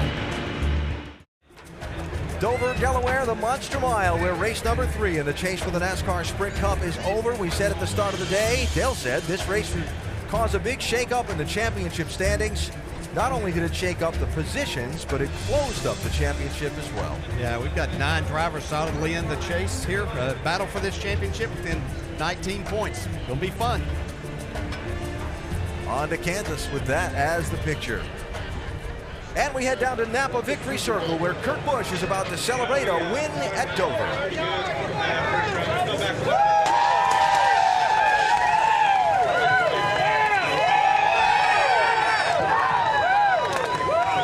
You know, it feels good for Kurt Busch to celebrate here in victory lane today after That 22nd place finish last week at New Hampshire had a lot of people questioning whether this team was going to be strong enough. And we talked before the race, Kurt, about how important it would be to have a bounce-back race for you this week after New Hampshire. What's this say about this 22 team? Well, it's just a perfect execution today with pit stops, with making the car better during the race. That's been some of our struggles when the track rubber's in. We're not exactly where we need to be, but it's an awesome day for Shell, for Pennzoil, for Dodge. I mean, I can't be happier right now. And to win a Sprint Cup race in the chase, this is what it's all about. That's the feeling of the playoffs and this team. We had everything go wrong last week. We had everything go right this week. We just need nice, smooth races from here. Feel like you're a championship contender? I feel like we're right in the mix. I mean, you just got to cover up those bad days. You know what I mean? Like Tony Stewart probably struggled today. He's going to be dropping back. You know, you just can't drop out of just running consistent for those top tens. But right now, this team, I just got to thank all of our sponsors. And, of course, the Shell Saver card, 22 cents a gallon off on Wednesday with this bad boy. So make sure you get this card. But thanks to Sprint, thanks to all of the sponsors at Penske Racing, Dodge. I mean, it's unbelievable. With Coca-Cola, AAA, Lennox, Discount Tire, Snap-on Tools. Just got to thank all these guys. And my sunglass guys, even though it's a cloudy day, tag wearers. So thanks a lot, guys. Kurt Busch taking care of business today. Up to fourth in the point standings now, Doc. Now, this is the Jimmie Johnson we're accustomed to seeing. For the 6th consecutive race, he led the most laps. Jimmie, looked like you had him covered most of the day until that final run when the 22 got by. What were you battling?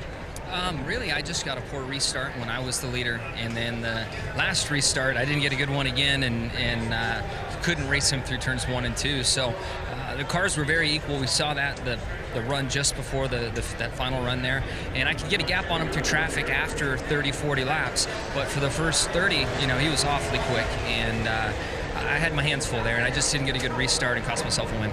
What does this kind of run today do for you and this team in terms of the overall chase and the championship?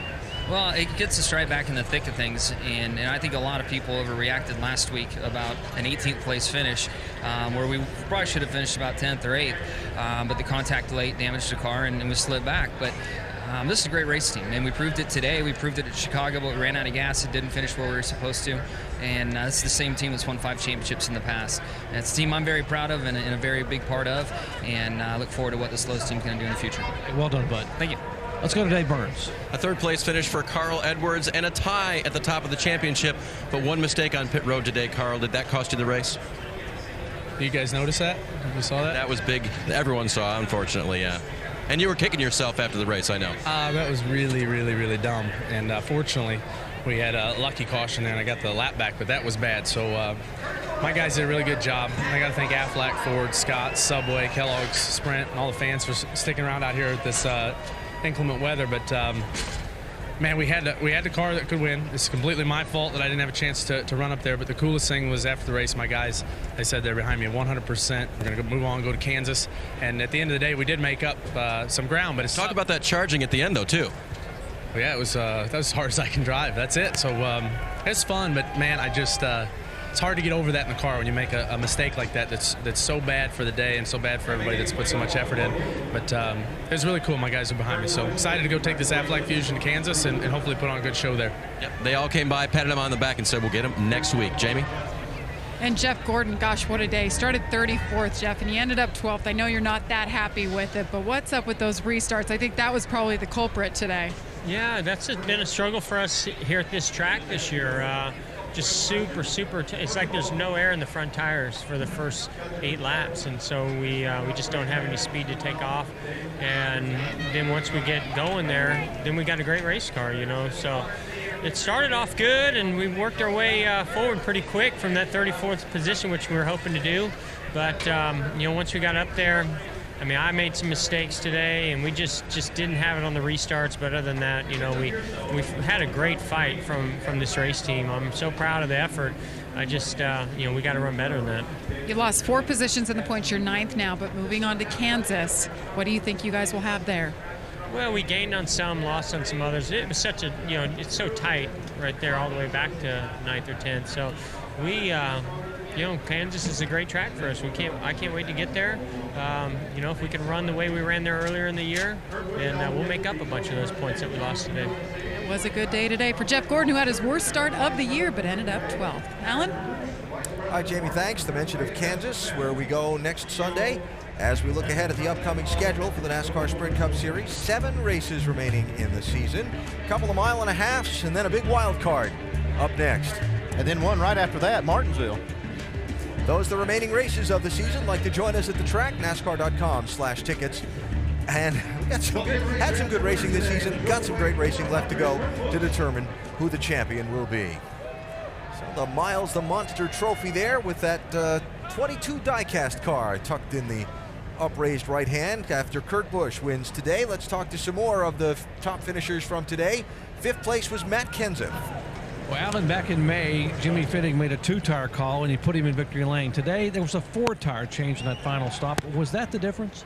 I don't think that was the difference. I mean, I look at the scoreboard, all them guys, Carl got behind speeding or something, but all them guys outran us the last couple runs. So, that's what won it in the spring, but we had a real fast car, and we just got off a little bit toward the end of the race, but we had a great pit stop. The last run, the car was back to normal, and glad we could get back up to 5th. Another top 5 finish now with 7 to go in a chase. What's your mindset toward this championship? My mindset is just finish the best you can. I mean, the only car and team we can control is our own, so we just go out and race hard every week. Hopefully we can keep getting some finishes. We've had really fast cars the first 3 races of the chase. I really couldn't ask for any more, but we just got to get the finishes every week and, just keep clicking them off one at a time. Okay, Matt Kenseth finishes 5th today, still 7th in the points. Dave. Just ahead of him was the top finishing non-chase driver. That was Kasey Kahne. First time in the top 5 finishing here, Kasey. How'd you guys do it? Well, we had a strong Red Bull Toyota throughout the race, and at times we were the best car. But at the end I got a little bit tight. Then I had a great restart, and I thought we could get to 2nd, and Jimmy just was coming down, getting into 1, so I let him go rather than wreck him, and that was kind of our race. But we ran well. The team's still fighting hard, even though there's some uncertainty with the guys. Some of the guys, the Red Bull guys, are still fighting hard and doing a really good job. Kenny Francis called a good race, and we were right there all day. Don't count them out yet this year. They're still running fast in the 4-car. Jamie? And Brad Keselowski talking it over with his crew chief, Paul Wolfe. Brings it home 20th today. You only lost 3 spots, and you guys are still right there in the hunt. What was today like for you guys? It's just a kick in the butt, that's for sure. Both Kurt and I had great Penske Dodges, and I want to thank everybody at Penske and Dodge for giving us fast cars. Just caught a bad break there. Looks like we ran over something, and it knocked the power steering belt off the car, and all these big piles of rubber, we must have hit one, and it just came up inside the car and knocked it off. And we lost a lap in that and just couldn't get it back till right to the end, and just wasn't meant to be for us. Had a very fast car and probably should have had a top 5 day, but I guess I didn't have the golden horseshoe today. It was a roller coaster indeed for Brad Keselowski. All right, Jamie, thanks. And as we look ahead, motorsports coverage continuing tonight on ESPN2 with the Auto Plus NHRA Nationals Finals from Reading, Pennsylvania, and NASCAR Now with more post-race coverage from here in Dover. That's at 10 Eastern Time tonight on ESPN2. The Monday Roundtable. Dive into some of this championship and the ups and downs of this day. 2:30 Eastern ESPN2 Monday, and then it's on to the Kansas Speedway with the NASCAR Nationwide Series Saturday, and the NASCAR Sprint Cup Series Sunday. Coverage presented by Dodge. That's ESPN at 1 Eastern for race 4 in the chase. Well, you said it was going to happen. It did. The standings have taken a big shakeup. Final thought for the day? Yeah, it sure have. It's going to be a great race to see who's going to win this championship. I was impressed with a lot of the non-chasers running up in the top 5, finishing in the top 10. Kane, Allmendinger, Boyer, Ambrose, Jeff Burton finishing in 11th today. So I think it's going to continue to be that. And these non-chasers could be a big factor in these points as we get to the end. And Tony Stewart, he was not looking forward to this race. Knew he was going to struggle and did, but he didn't lose that much. He's still 3rd in points, only 9 points back, and now we're out of Dover. And as we leave Dover, a tie atop the championship, Carl Edwards, Kevin Harvick with the same number of points. Harvick is the official championship leader. He's got more wins. Let's hear from him, Vince.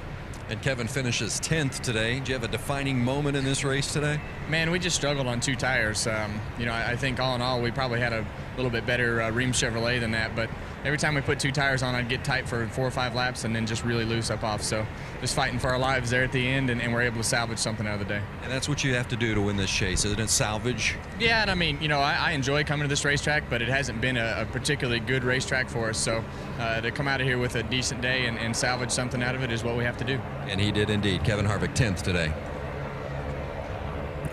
This gives us a chance to come full circle on something we talked about earlier today during Countdown, the driver-crew chief relationship.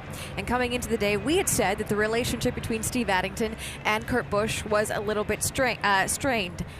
but we also said a win can heal all wounds. Is that the case? Oh, I absolutely agree that a win cures all ills when it comes to any type of competition. And the thing we saw today that I really love is we didn't have a fuel mileage debate or have to figure it out. These guys got to race for the end, and Kurt Busch was wheeling that thing, and that's really healthy for that race. You know, Brad, you hit the nail on the head right there. We saw these guys run hard as they could all day long because we had no fuel mileage races. And this 22 car had a lot of horsepower. Really happy how the 48 car run too. But the 22 car has been a great handling car all year long, and they really got together today, and I was proud to see that. But the fuel mileage issue, out the window, we got to see the fastest cars run today. Hopefully that's a sign of things to come. Jimmie Johnson also had another solid day for the 6th straight race at Dover. He led the most laps. He finished second, and we'll be honest, coming into the day, we had the conversation, this may be it for that team. Well, is maybe this day the turning point for them now? I think it really got him back in the game and made a lot of us look stupid that thought that he was out of it. I will tell you that. I mean, the guy moved from 10th in the points all the way up to 5th right now, dominated, led 157 laps. Looked like the Jimmy of old, and so anybody that was doubting him, and I got to tell you, I was doubting him a little bit. Well, yeah, of course. He proved us all wrong. Oh, that's right. But once again, they got to race for it. If they get to race for it, this group, this 48 team, will be the team to beat. And that's what was fun today. The past few weeks of the fuel mileage issue creates the speculation because no one knows what's going to happen. Right. So we sit here and we're going to judge that. And that's fair on our part, but it's also unfair to the competitors. Especially for that 48 team in Chicago. They had been running well all day long, and like Jimmie Johnson pointed out, we ran out of fuel. That's right. The other driver to talk about is the guy who was leading the points coming into this day. That was the guy who won the first 2 chase races, Tony Stewart. Not the best day for him. He finished 25th in points, but right now he's tied for 3rd in points with the 22 car.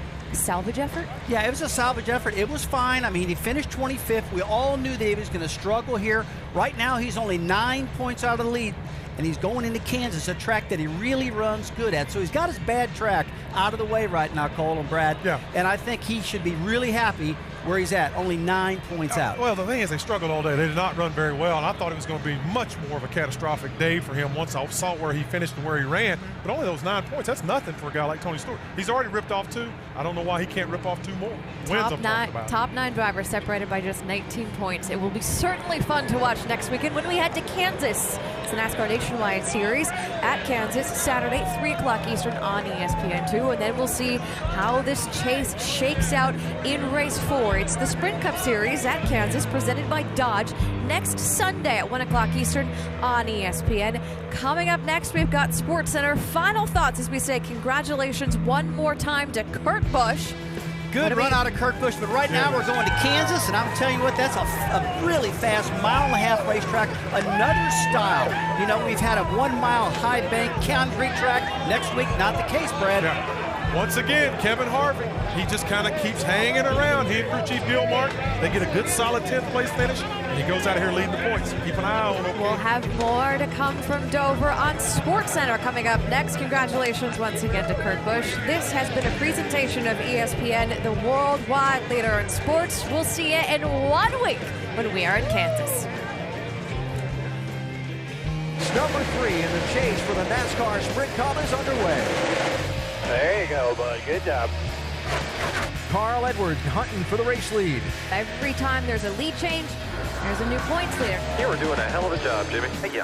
Let's do this. I can't make it do something it doesn't want to do here. Do later. The 22. Here comes Carl Edwards charging up through there.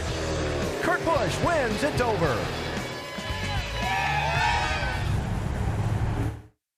This copyrighted telecast may not be reproduced, retransmitted, or used in any form without the authorized written consent of NASCAR Broadcasting. NASCAR would like to thank all of our loyal fans for your continued support, and we hope you enjoyed today's broadcast.